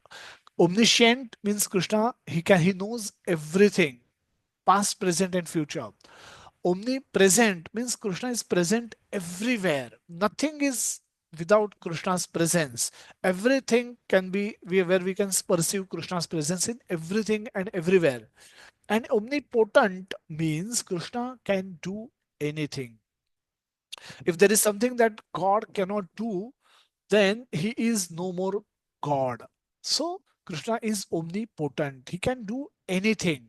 When we say Krishna can do anything, he can appear in a deity uh, and to accept service from his devotee. If you believe he cannot become a deity and accept service from a deity in form of a deity, then he is not God. But if he is God, at his will, he can expand himself and appear in the form of a deity, which is actually made up by stone and wood and metal, could be. But he can appear in that form and accept our services. Similarly, Krishna can appear, expand himself, and appear in form of his own holy name.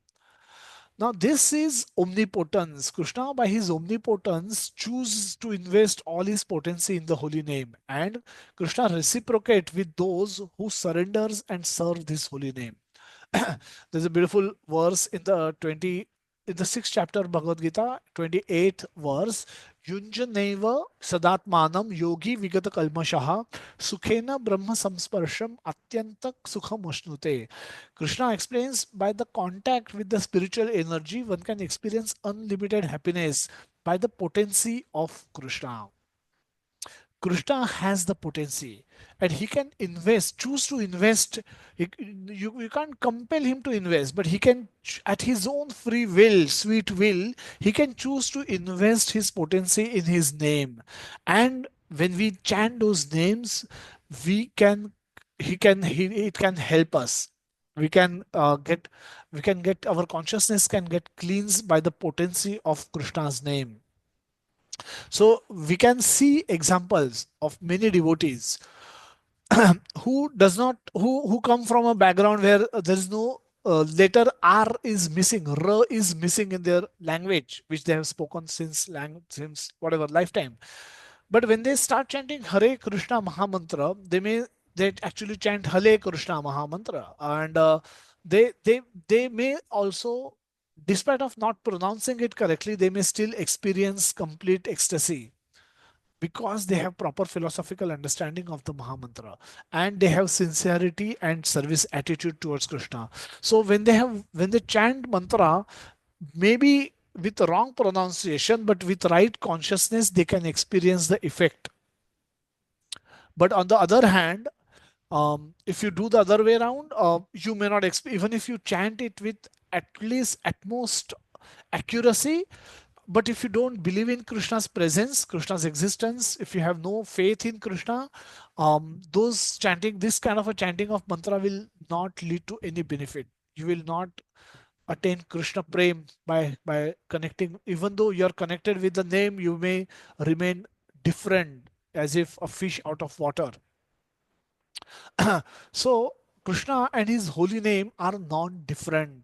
However, this omnipotence is not perceived by everyone. Just like we have Archa Vigraha, we gave the example that in Krishna, a temple, we have Krishna actually present to receive services offered. But not everyone who comes to the temple can perceive this fact. Pujaris can, because Lord will often reciprocate with pujaris. But for many others, deity is nothing more than a stone structure.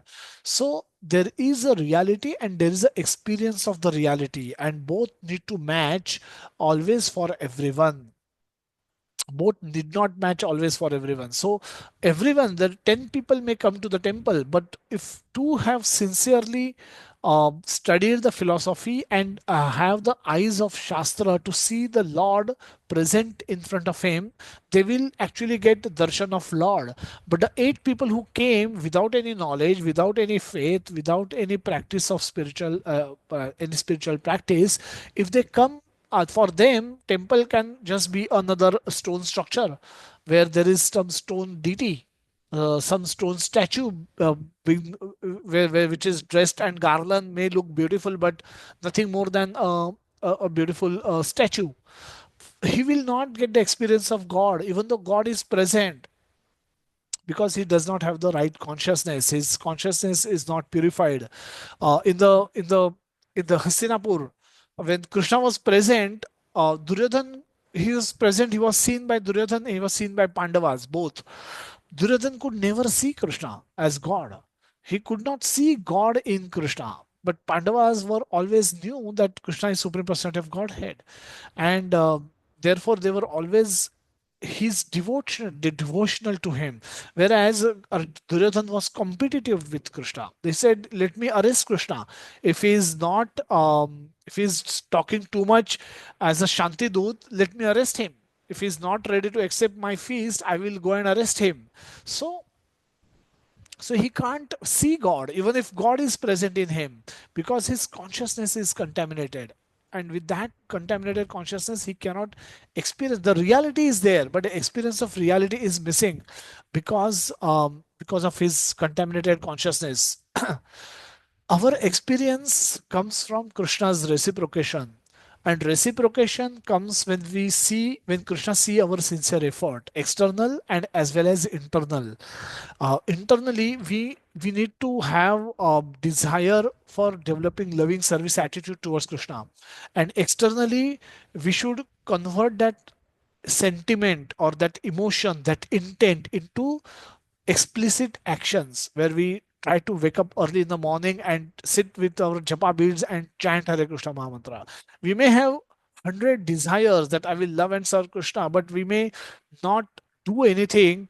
We may not set alarm for 5 o'clock in the morning, 6 o'clock in the morning, try to wake up early, try to schedule, adjust my schedule in such a way that I sleep early, wake up early, and chant nicely. If I'm not, I may have right internal mood, but my external actions are missing. Krishna may not reciprocate. If my external actions are there but my internal mood is missing, in I'm not really believing in Krishna. I'm chanting because I'm been told to chant, but I don't really have the right mood to chant Krishna's name. I don't have that sincerity and loving attitude towards Krishna. I may still not get the reciprocation from Krishna. Krishna wants to reciprocate with us, but he sees our sincerity and our effort, to see our to reciprocate with us. um, so if one of these thing is missing, then Krishna, we may, that's why, the both things to be present may take time. We may have external activity done, but internal consciousness might be missing. We may have internal consciousness, but the external activities might be missing. We need to do both, and then we pray to Krishna for reciprocation. And when Krishna reciprocates, we experience God, we experience spiritual bliss, we experience cleaning of our mind, we have developed attraction for Krishna. That experience of reality comes with the reciprocation from Krishna. By our own effort, we cannot experience Krishna. Prabhupada on many occasions said that these deities will talk to you if you will serve them nicely, else they will be a mere stone. These deities can talk to you if you are in the right consciousness, if you serve them with right consciousness. But otherwise, for everyone else, these are just another stone. We have 15 minutes left, or we'll try to complete a couple of more verses, so that we are concluding the first section of Shikshashtakam. Next Sunday we will look at another set of 4 verses. Trunadupi sunichena taroravi taroriva sahishnuna amanina manadena kirtaniya sadahari. Um, Another frequently quoted verse, one of the most beautiful verse. One such verse which we should यहाँ पे जो locket बनाते हैं ना, इस verse का locket बना लेना चाहिए और पहनना चाहिए, so that when we when we behave arrogantly with people, people can remind us of our vow that we want to become humble and submissive and tolerant, so that we can become and we can remain a devotee. हम भक्ति में रह सकते हैं. अगर हमारी humility खत्म हो जाएगी, हमारी भक्ति खत्म हो जाएगी. हमारा टॉलरेंट लेवल कम हो जाएगा, हमारी भक्ति खत्म हो जाएगी. And so it is essential for us to become a devotee and remain devotee, remain in devotion. Translation: one who think himself lower than the grass of lower than the grass, humble or humility, who is more tolerant than a tree, and who does not expect personal honor, but is all prepared to give all respect to others. Such person can chant the holy name, can easily always chant the holy name of the Lord.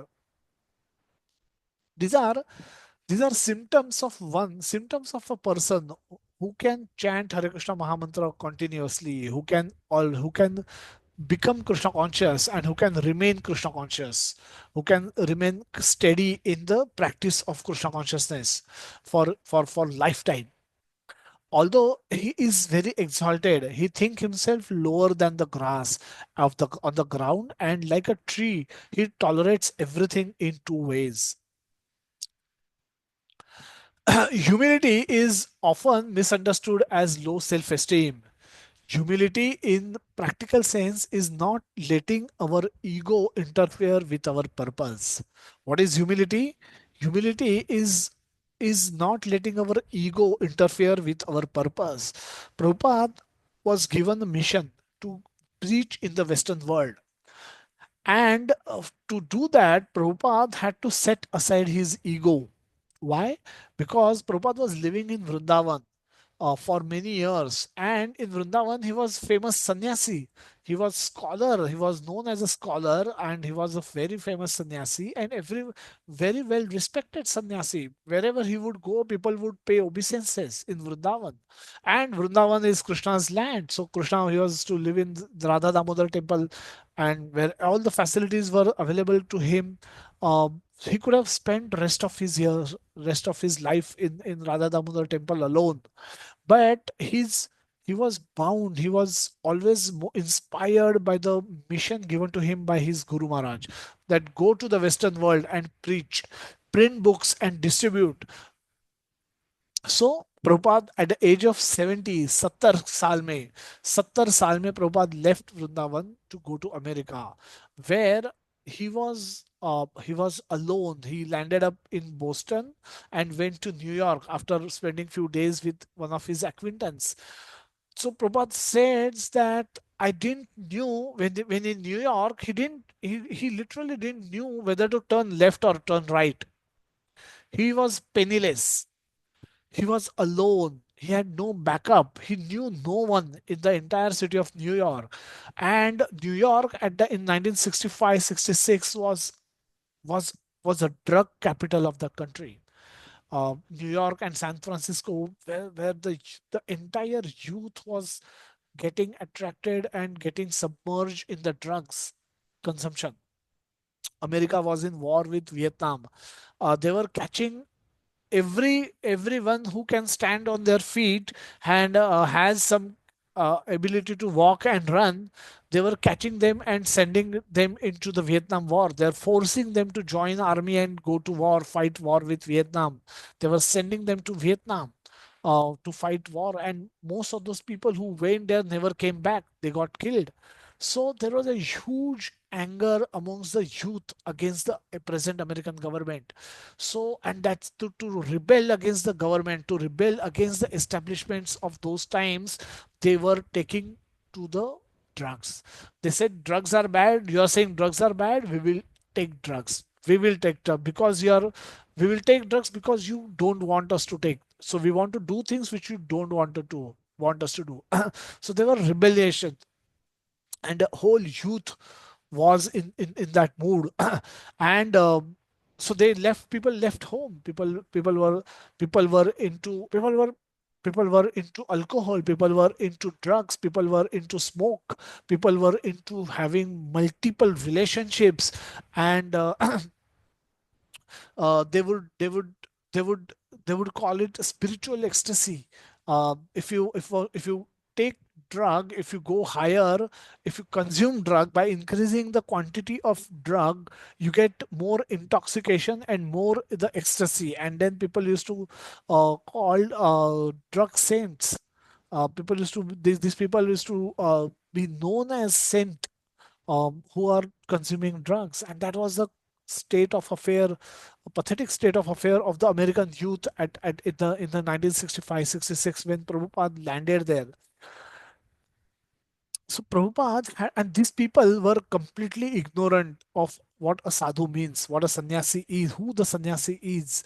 So if Prabhupada is ego is all that Prabhupada wanted, respect, if all that Prabhupada wanted is was respect and recognition and appreciation, he should have never gone to America, because in America he was not respected, he was not recognized, and he was not appreciated. uh, and by giving up his ego, he accepted insults, he accepted ignorance from people, and he accepted hardship that he had to experience by going to a foreign land where a sadhu, people don't know who sadhu is, and Prabhupada accepted it. So why he accepted it? Because he considered his mission of spreading Krishna consciousness to be higher than his satisfying his own ego. To satisfy his own ego, he should have stayed back in India, where he would have got respect, recognition, and appreciation, and maintenance, of course. But by coming to America, he gave up on all these three things, and he gave up his ego, and therefore he could give up all these aspects. So he was getting insults, he was neglected, and he was at times tortured by the people, tortured by the weather around him, and in between all that, he was trying to preach to fulfill the mission given to him by his Guru Maharaj, mission of Chaitanya Mahaprabhu, to spread Krishna consciousness in the Western world. He was driven by purpose, and he didn't let his ego interfere with the purpose. So a lot of people express self pity that मैं बहुत fallen हूँ, मुझसे तो ये, मैं तो कभी pure devotee बन ही नहीं सकता, and they consider this to be a sign of humility. It's not sign of humility. Self pity is a negative self obsession.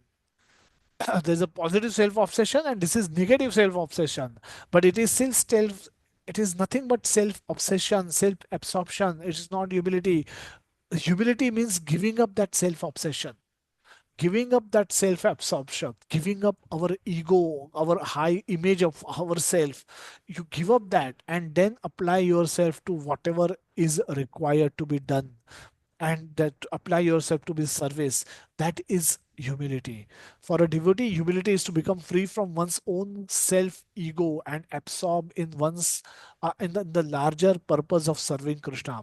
Whatever is required for the service of Krishna, I will do without caring for what I want or what my desires are, or what I like to do, what I don't like to do. To the hell with all of that. What is required, I will do that. And that is humility. In the practical sense, we become arrogant and proud with achievements, and distressed and disappointed, discouraged with failures. But we need to understand that our success, achievement, wealth, health, beauty, everything, whatever we possess today, comes with the mercy and sanction by Krishna. Hence, we should acknowledge this fact and remain humble in success. At the same time, our failure also comes with the sanction of Krishna, because he's delivering us the fruits of our own bad past actions. So, in that case, even if difficulties come upon us, we should still remain humble, knowing that it is the fruit of our own bad karma. So, what should we do? We should accept a situation, we should mitigate the situation, try to do best what we can to improve to the extent we can, and ultimately we should tolerate the situations.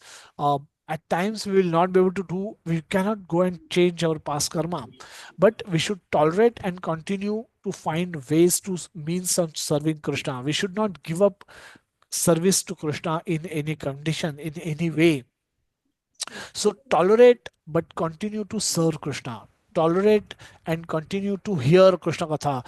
Tolerate and continue. Find ways and means. It will not be easy. You have to find ways and means to serve Krishna. Service to Krishna includes hearing, service to Krishna includes chanting, service to Krishna includes actually helping devotees. And we have so many wonderful examples of devotees doing it. Practically for serving Prabhupada. Prabhupada did it to serve his Guru Maharaj and Chaitanya Mahaprabhu. And there are so many disciples of Prabhupada who did it for the pleasure of Srila Prabhupada, for they tolerated immense pain and agony to serve Prabhupada, to make Prabhupada happy, to translate Bhagavad Gita, to preach Bhagavad Gita. People were put in jail, people were killed, devotees were killed in recent times.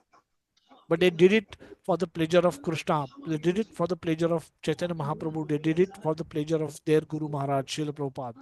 And that is humility. That is humility. So tolerance, on the other hand, is accepting reality as reality. Suppose if you are about to go for a yatra and the day before yatra you are involved in all the planning, you've done all the planning, all the hard work, you have make sure that so many people come, all the arrangements are done very nicely, and you are looking forward to or go and attend that yatra. But the night before yatra you fall sick, and everyone else goes for a yatra and you cannot go. Now there will be sickness, there will be some difficulties caused by the say uh, by you may get some fever, and fever cause some discomfort, but bigger discomfort will be caused by the fact that everyone else could go and you are not able to go. Now this will become the root cause of your bigger discomfort. There will be some discomfort caused by the fever, and this will cause the bigger, greater discomfort. So accepting reality as reality. If you have fallen sick, accept it. Accept it, and then acceptance will help us make peace with our own self, rather than fighting with our own self. Why I had to fall sick? Why did I fall sick? Why the others have not falling sick and I'm falling sick? I have done nothing wrong. I have done nothing wrong to fall sick. Why should I get fever today? No, I'm not eaten cold, कुछ cold drink नहीं पिया था मैंने, ये नहीं किया था, वो नहीं किया था. Normally whatever cold water bath नहीं लिया था, तो वेदर भी बाहर अच्छा है तो मुझे ही क्यों बीमार करना है? कल यात्रा है और मैं आज क्यों से बीमार कर गया? Now we can't beat ourselves up like this. We have to accept, अगर हम बीमार है तो बीमार है. We have to accept our reality and then gather our resources. So अभी क्या बचा है? What can I do in this situation? And direct all our energies in solving the problem. If I'm fallen sick, let me see how fast I can get cured. Let me go to doctor. Let me do whatever he advises me to do. So I may not have the best of the facility, but let me do what best I can in the present situation. So that I can do. So I may not have the best car in the market. Whatever, I may have a Maruti 800 today. My neighbor may have maybe driving BMW. In no way my Maruti can become his BMW. I cannot change the logo and try to make it BMW. But it also does not mean because I don't have the best car, let me take a nine rod and break that car. No, if I have a car, if it is useful, I will use it for whatever my purpose. I will try to maintain it as much as I can, and I will try to use it. And eventually, if I can afford, I will buy another car. I will buy BMW whenever I can afford. But I don't want to break down my car today just because it is not the best. It is not what my neighbor has. Similarly, whatever we have, we should make best use of what we have rather than comparing and crying for what we don't have. Whatever we have is because of the sanction of Krishna. Whatever others have, that is also because of the sanction of Krishna. And we should try to make best use of what we have rather than worrying about what people have and what I don't have.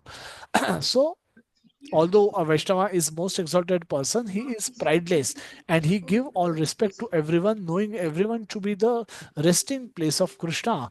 If one chant the holy name of Krishna in that manner, he will certainly awaken his dormant love for Krishna, Krishna's lotus feet. Antelila chapter 20, verse 25 and 26.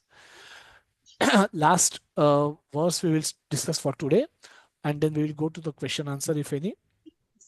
न धनम न जनम न सुंदरीम कविताम व जगदीश कामये मम जन्मने जन्मनेश्वरी भवतात् भक्तिर अहेतुकी त्वयि.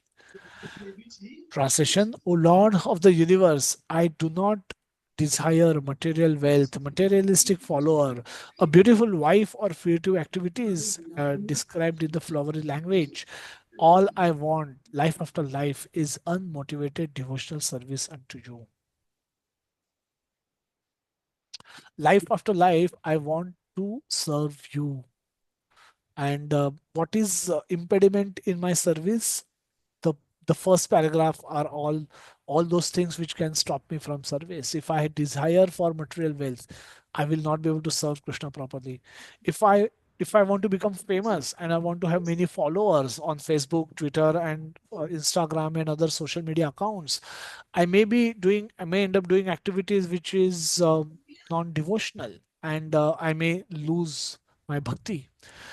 If I run behind a spouse, a good looking, the most beautiful wife, the most beautiful husband, and if I desire that, if I invest myself too much into that, I will lose all my desire to perform bhakti. Similarly, the flowery language, kavitam va jagadisha kamaye. If I so all of these things are nothing but distraction from me becoming devotee.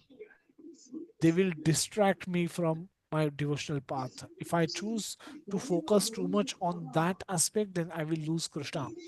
I can't afford to do that. Having got Krishna now, I can't afford to lose him. So I don't want it. Whatever you want to give, you give, but else I will not desire it. What I want life after life, unmotivated, devotional service unto your lotus feet. भवतात भक्तिर अहेतुकी भक्ति. कैसी भक्ति?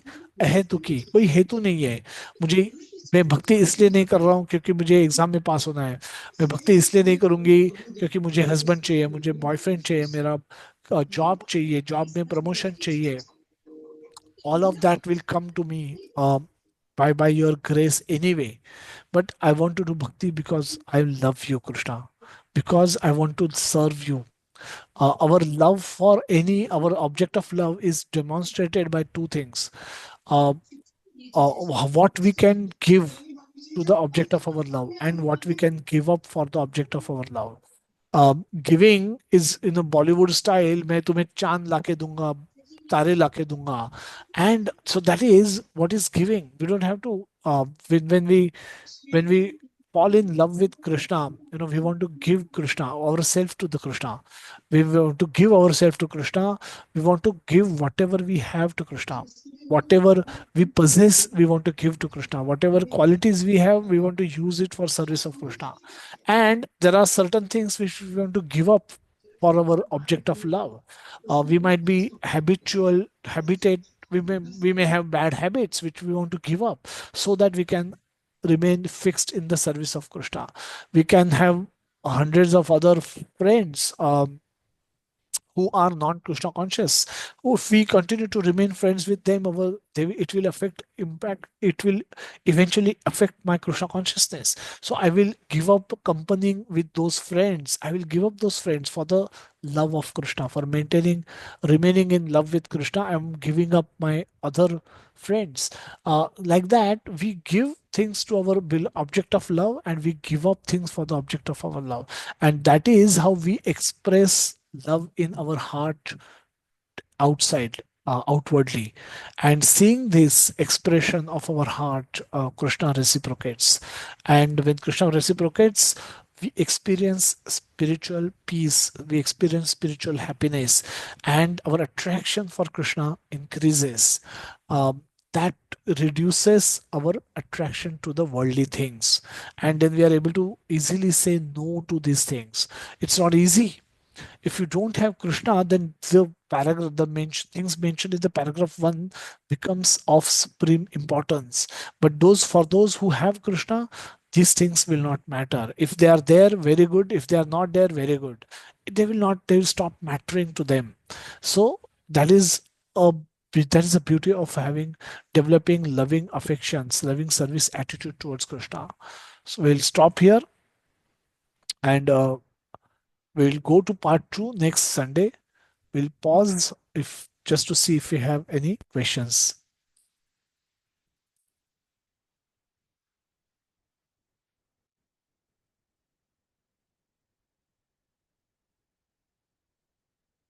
आज सकल है ना?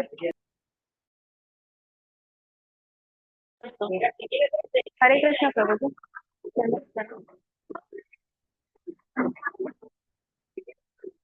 हरे कृष्ण प्रभु जी। Yes, Mataji. Sorry, Hare Krishna. प्रभु जी, जैसे आपने बताए थे कि दो होना चाहिए। एक तो हमारा विल होना चाहिए, मतलब हम लोग डिजायर कर रहे हैं, करना चाहते हैं लेकिन कर नहीं पाते हैं, तो भी वो वर्क नहीं करेगा। हरे कृष्ण महामंत्र में मतलब कृष्णा में ना, कृष्णा उनको कृष्णा पसंद नहीं करेंगे, नहीं, वो भी नहीं होएगा, वो भी नहीं चलेगा। डिजायर करते नहीं कर पाते, वो भी नहीं चलेगा। लेकिन डिजायर नहीं करते, लेकिन हम लोग को बोला गया है करो, करना है, इसलिए हम लोग कर रहे हैं, वो भी नहीं सही है। तो फिर ये दोनों भी हम लोग को लाना है, ऐसा आपने बोला है, तो वो हम ही लाते हैं या फिर वो भी, मतलब वो कृष्णा करते हैं कि हम लाते, हमें लाना पड़ता है। So, so thank you so much for this wonderful question, Mataji. So, desire करना हमारे हाथ में है. Our desire is in our hand. And if we desire, then Krishna can provide facility. If we desire with sincerity, Krishna will provide facility. जैसे, uh, and then facility for us to learn also. And more inquisitive we are, we can understand the philosophy with more inquisitiveness. So Krishna speaks says in Bhagavad Gita that tesham satata yuktanam bhajatam priti purvakam dadami buddhi yogam tvam yena mam upayantite. That Krishna says yena mam upayantite. His project, his the whole scheme is to get everyone back to Krishna. That by which you can come to me. You means spirit soul. Every spirit soul can come to Krishna. How? Dadami buddhi yogam tvam. May I will give you additional intelligence to do what? To do to when will Krishna give additional intelligence? When he will see us performing bhakti priti purvakam. So ये प्रीति, our competitiveness we have to give up. Competitive, we can't compete with Krishna. We don't have to become competitor of Krishna.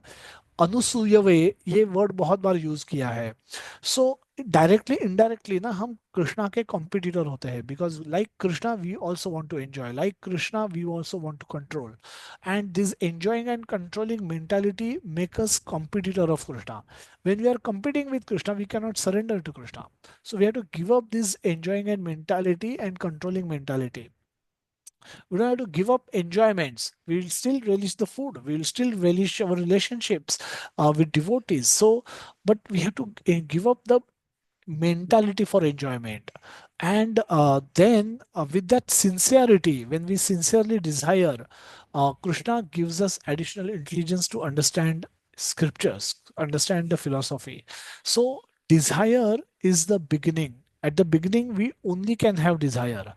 And then, seeing our sincere desire, Krishna can provide with us with the facility to learn and practice activities of Krishna consciousness. So if we start with a desire which is in our control, which is our free will, everything else can follow nicely. But if our desires are not there, if desire is missing, then other things, even if they are present, will not help much. So if I don't have a desire to develop loving service attitude for Krishna, then I may be born in a house of a devotee. I may not have any attraction for Krishna. I may be attracted to rock stars, to film stars, to sports stars, to politicians, but I may not have any attraction for Krishna. Possible, that is possible. So, desiring is crucial. Sincere desiring is crucial. And seeing sincere desire, Krishna can reciprocate by providing facility. प्रभु जी, मतलब अभी हम chanting करना चाहते हैं, ऐसा determined भी होते हैं, फिर एक दिन करते हैं, फिर एक दिन नहीं करते, फिर ऐसा, तो ऐसा ये डिजायर होता है कि मैं भी 16 रन करूँ या फिर कुछ तो करूँ, ऐसा ऐसा है, कुछ इच्छा है कि हरे कृष्ण डिवोटी बन जाओ, ऐसा ऐसा इच्छा है, लेकिन उसके लिए मैं कुछ करती नहीं है, तो बस सिर्फ चाहना है, एक्शन में ऐसे मतलब बहुत ही एक्शन में कर ही नहीं पाती हूँ। मेरे कंफर्ट जोन, ऐसा कुछ कंफर्ट जोन से बाहर आने का अभी पता चला है कि कंफर्ट जोन से बाहर आएंगे तो कर पाएंगे। पता चलने के बावजूद भी ऐसा स्ट्रगल बहुत हो जाता है, होता नहीं है ऐसा होता है। करेक्ट. सो उसके लिए we have to find our source of inspiration. Our source of inspiration should help us come out of that comfort zone. Otherwise, because then this is again, it's a self obsession. कि मुझे ये अच्छा लगता है, मुझे ये अच्छा नहीं लगता.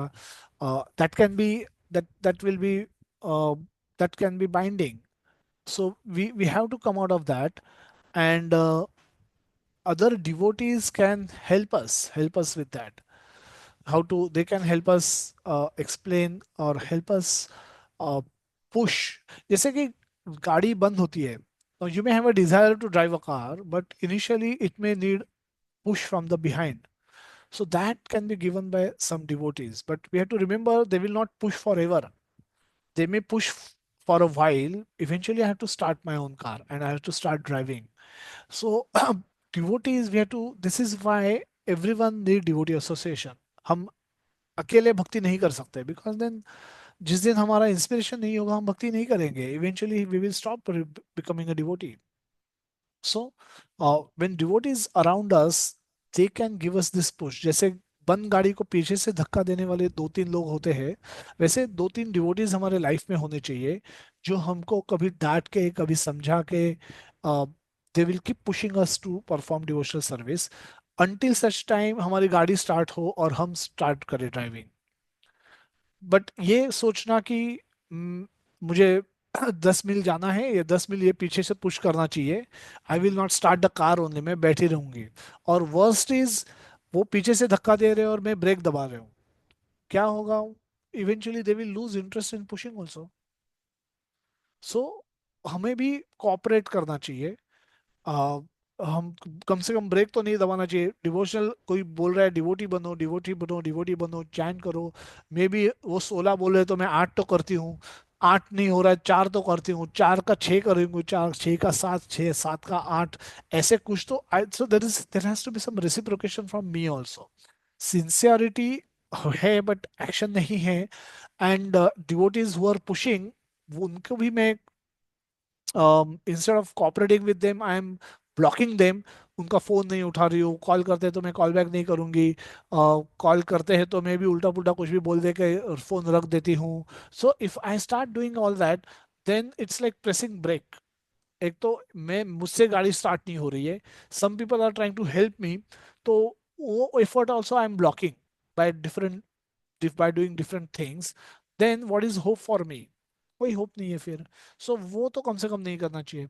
सो that way, we, if we are convinced why we have to do what we have to do, and we don't have sufficient means for doing it, then we should take help from others. बाकी devotees से मदद लेनी चाहिए, and मदद लेके sincerely try करना चाहिए कि जितने जल्द से जल्द हो सके मैं अपनी भक्ति की गाड़ी स्टार्ट करूंगी और अपने आप चलाऊंगी.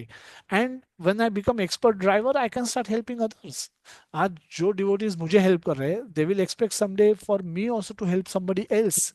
कोई और नया होगा, मेरे ही जैसा स्ट्रगल करता होगा, तो some stage I should even look forward to help others, not only just receive help but giver of help also. So for that I need to be able to learn my own driving. So I have to become nice devotee myself, and so that way we can look at it. But lot depend on our starting point, because आपके पास sincere Dzire ही नहीं है, तो आपको devotee association का भी लाभ नहीं होगा. So that way we should desire sincerely, and when the help is coming we should accept it with both our hands, with humility की, and gratitude दोनों होना चाहिए हमें, कि लोग मदद कर रहे हैं, उनको जरूरत नहीं है, but they are helping me, I should have gratitude towards them, I should be humble towards them, and I should do my best to do whatever they are telling, so that my my vehicle starts, my bhakti ka vehicle starts, and some stage I can help others. That should be my mode.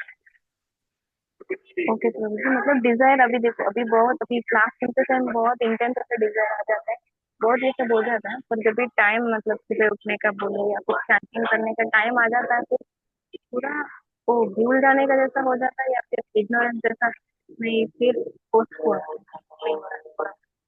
हाँ, सो अगर devotees है आपके life में जो आपको push कर रहे हैं, तो you should listen to them more. You should be thankful to Krishna कि डिवोटीज मेरे लाइफ में भेजे तुमने, जो मुझे पुश कर रहे हैं, मुझे आ, ये न के न प्रकार है ना बोल रहे हैं कि ये करो वो करो वो करो वो करो, मैं मुझसे हो नहीं रहा है फिर भी बोल रहे हैं.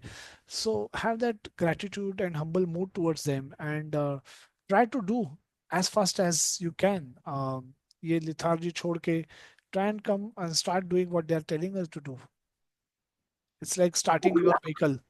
Okay, thank you so much for your question, Mataji. चलिए, thank you very much, Hare Krishna. Hare Krishna.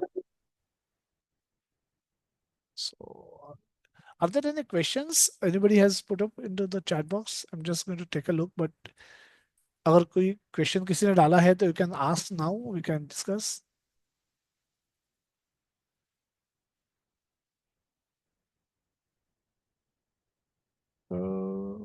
Yeah, I think there is a deep desire.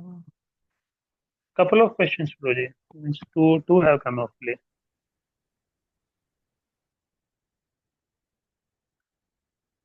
New to this platform.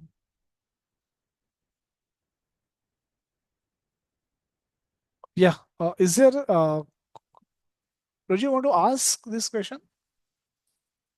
I have deep desire or wish in my heart. I can ask Lord Krishna for what are the proper way to pray to Him. When my prayers are heard, I want to ensure that I approach Him with the right devotion and understanding. Krishna is a friend. We pray to Him as the God. Should we pray to Him as a God? Kindly guide me. Okay. Uh, how should we pray to God? Now, Krishna is in our heart, and it's like we have turned away from Him. He is looking at us, but we have to turn to God. We have to turn to Krishna, and we have to pray with our heart, pray from our heart. And when we pray, He listens. He's there to listen to us. So um, we can pray to Krishna in our own language and in our own way. We can also pray to Krishna using the prayers offered by different acharyas, different Vaishnava uh, gurus. We can use those prayers to chant. Vishnu, beautiful prayers are offered by different different devotees in different yuga. In Srimad Bhagavatam, there it comes. So we can use those, but we can speak to God in our own way, like just like I'm speaking with you. In that way, we can speak with God, and that's perfectly all right. It need not be poetic. It need not be very ornamentally decorated verses. We can speak to Him just like we speak to our friend, and but we should have acknowledgement that He is God. He is our friend. He is our father. He is our mother. He is our uh, He is our creator, He is our maintainer, and He will be our destroyer also. So, having knowledge of His greatness, having knowledge of His sweetness, we should speak with Him, in interact with Him, and He listens. He wants to listen. That way, we can we can communicate with Him, and we can take help from devotees to for guidance, that how to interact with God, how to approach Krishna. So when we do it with knowledge, we don't misuse our opportunity. We properly are able to, just like there was a old lady who met God, and she was going through a jungle, and she was carrying a log of wood on her head, and they fell, and she was in great distress because she wanted to take these woods to the city where she would have sold those, would have got some money, would have taken it home, would have eaten something. Now she was struggling to again put it back on her head. And then Krishna appears in front of her and she asks, "What do you want?" Said, "Thank God you appear. Thank you so much for you who came. Please help put this log of wood on my head so that I can go to the city and sell it. If we don't know about God properly, we might end up asking something like this. God could have given her mukti from the material existence. Krishna could have given her love of him. She asked him to do something so insignificant, which was which which didn't help her much, and her material existence continued. So we should ask from Krishna properly, and to understand how and what we should learn Bhagavad Gita under guidance with devotees. In association of devotees, we should learn Bhagavad Gita and we should practice Krishna consciousness, and our desires will automatically be fulfilled. Krishna is in our heart. He knows every our desire, good, bad, ugly, everything he knows. So he will reciprocate. When he reciprocate, he can reciprocate completely with us. Nobody else can reciprocate the way Krishna can reciprocate with us in this entire universe. So you should be in touch with devotees. You should call them. You should ask them, and you should practice whatever is told by them. Okay.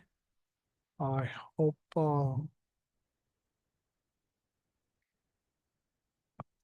Vikas Vaji, could you see any other question?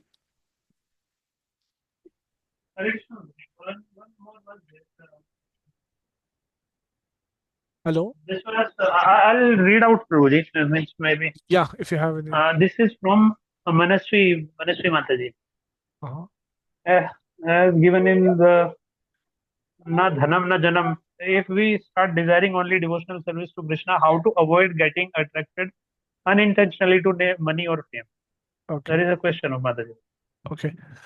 Money and fame are these things will be required for our functioning in the material world. But they will come as per our karma. As Prahlad Maharaj says that just like the distress comes searching you, the happiness will also come searching you. And money is considered to be the source of all of the same. So the glories will come. If you were to become famous, you can become a devotee and you can still have 1 million followers. We have some examples of that in ISKCON itself. So for becoming a famous, if your desire is to become famous, then if your desire is to love and serve Krishna, Krishna can make you famous. Krishna can make you rich. So Prabhupada, when he left his this mortal world, Prabhupada had built more than 100 temples. So Prabhupada started without a penny, but when he left in 12 years' time, in 1977, 14 November, when he left this planet, he had more than 100 temples. And Prabhupada had traveled around the world 14 times. Most CEOs of big multinational companies will also would not have done that. So Prabhupada was doing it. Prabhupada was received in Rolls Royce, big cars, big band of devotees would come to welcome him. Wherever Prabhupada would go, everyone would fall on the ground to pay obeisances. No other person has been given so much respect. Even if president of any country will come, people will not fall flat on ground, pay obeisances to him. They may do it out of fear, but not out of love. So much love, so much affection, so much opulence Prabhupada had. But he was not attached to it because he knew that it all is Krishna's, all has been given by Krishna. And if Krishna wants, he will take it away also. If it is given by Krishna, if it is not earned by me, that my I element go away from it. And then I can possess it, but I can be detached to it. Just like a cashier in a bank counter can be counting hundreds and lakhs of rupees of notes, but he's attached to it. No, he's not attached to it. He is detached to it because he know they belong to the bank. They don't belong to me. I can't take them home at the end of the day. So I'm doing it very nicely, very carefully, but I am not attached to it because I know to whom they belong to originally. And if we remember that aspect, we will not get attached to it. We may possess the entire world, entire wealth of this planet, but we will not be attached to it. We will become famous, the most world famous celebrity in the world, but we will not be attached to that fame because we know who has given us the same. If it has come from the Krishna's mercy, it will go also if he desires so. And we will not be attached, and we will not become happy when we get it, when we will not become distressed when we lose it. Either way, we will be finding ways and means to serve Krishna in every situation. When that becomes service to Krishna becomes our motto, having wealth or not having wealth, having fame or not having fame becomes immaterial. If it is there, we'll use it for Krishna's service. If it is not there, whatever we have, we will use that for Krishna's service. That will be our mood, and that has been Srila Prabhupada's mood all throughout his life. So that was second question. Believe there are no other questions, right? Yeah. So let's Sounds Prabhuji. conclude. Yeah, let's conclude today's session. Thank you everyone for staying back. It's almost 1:30. I hope today's session would have been useful. We'll continue to explore the rest of the 4 verses in the session coming up on next Sunday. And then we will continue with the theme of Bhagavad Gita. Thank you so much for joining. Wish you all a very happy Krishna conscious week ahead. Jagannath Baldev Subhadra माई की जय, शिल प्रभुपाद की जय, निताय गौर प्रेमानंदे, हरि बोल हरि बोल हरि हरि बोल. Hare Krishna to everyone. Hare Krishna Prabhuji, Dandvat Pranam. Thank you very Hare much for Krishna wonderful Prabhuji, session. Dandvat Pranam. Hare Krishna, Prabhuji. Dhanavad Pranam. Dandvat Hare Pranam. Thank you so Krishna. much. Dandavad pranam. Hare Krishna Prabhuji. Dandavat Pranam. Thank you, Prabhuji. Hare Krishna. Hare Krishna Prabhuji. Dandavat Pranam Prabhuji. Thank you so much, Prabhuji, for such an insightful and wonderful session. Hare Hare Krishna. Krishna Thank you Prabhuji. so much. Dandavat Pranam. Hare Krishna. Hare Krishna Prabhuji, और एक question है please. Hare Krishna Prabhuji, Dandavad pranam. You have one more Prabhuji, question, Mataji? Yes Prabhuji, ladies को ऐसे दंडवत प्रणाम बोलना चाहिए कि क्या बोल सकते हैं, माता जी Uh, बोल सकते हैं पंचांग दंडवत प्रणाम प्रणाम बोलते हैं, दंड प्रणाम भी बोलते हैं. सो बोल सकते हैं ना. बोल सकते हैं ऐसे कुछ. पंचांग प्रणाम भी बोलते हैं. लॉट ऑफ पीपल से पंचांग प्रणाम. Their pranam Dandavat is they actually perform Panchang Pranam, but it's anyway it's okay. That's fine. Thank you Prabhuji. Hare Krishna.